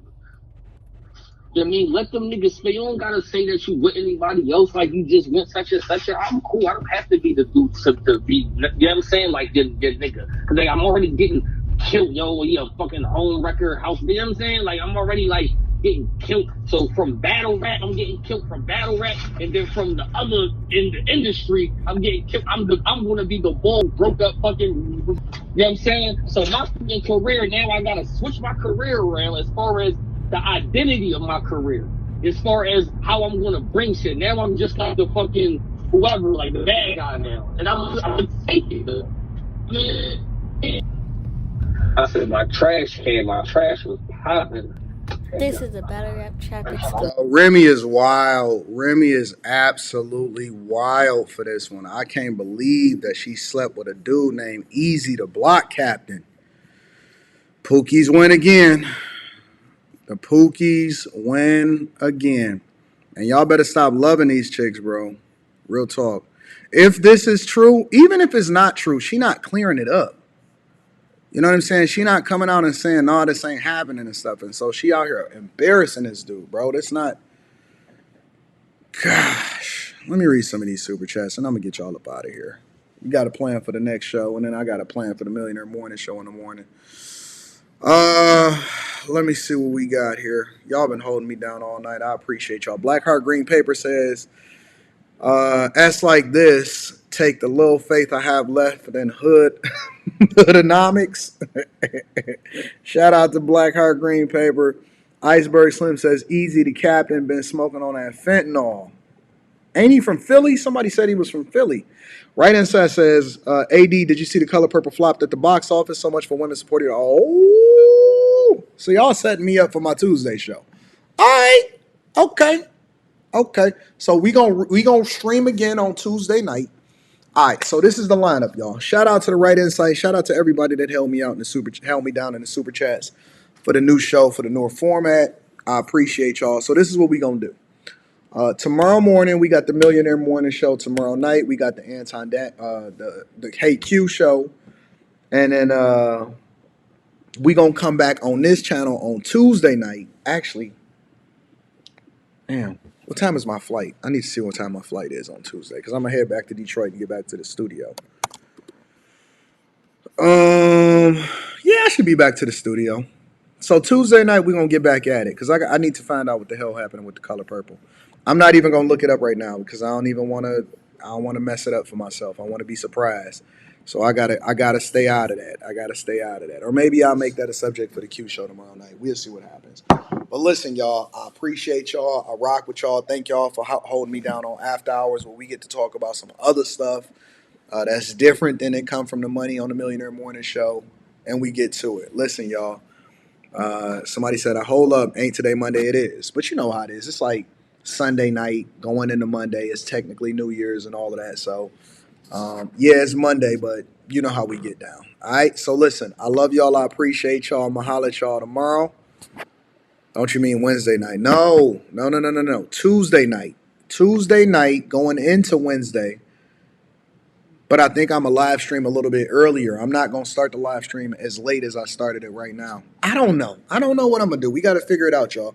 We're going to figure it out as we go. Tia is in the building, says, maybe better suited for the Millionaire Morning Show, but have you covered the Demond Wilson Lamont from Sanford and Son? Talk about how Red Fox went broke. I'll talk about that tomorrow. I'm going to actually put that in my notes right now. Let me see.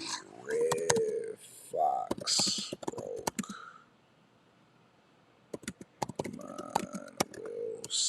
All right, I'm gonna talk about that tomorrow. I actually might address box office from Color Purple tomorrow on the Millionaire Morning Show. So I think I'm gonna address that tomorrow on the Millionaire Morning Show. I don't know, we'll see. All right, but it's been a great show. This is the type of format that I love. I like. I hope y'all enjoy the show. Thank you, Tia. Thank you for holding me down and giving me that super chat and keeping me up to date. Listen, Millionaire Morning Show, y'all go get some sleep. We rocking out tomorrow. Millionaire Morning Show, we gonna get it in, all right? I love y'all. I appreciate y'all. Thank you to everybody that held me down in the super chats, the chat lives matters. I love y'all. Happy New Year. Stay focused. Let's get it popping. Let's work this year, all right? I'm gonna see y'all in the morning. Peace.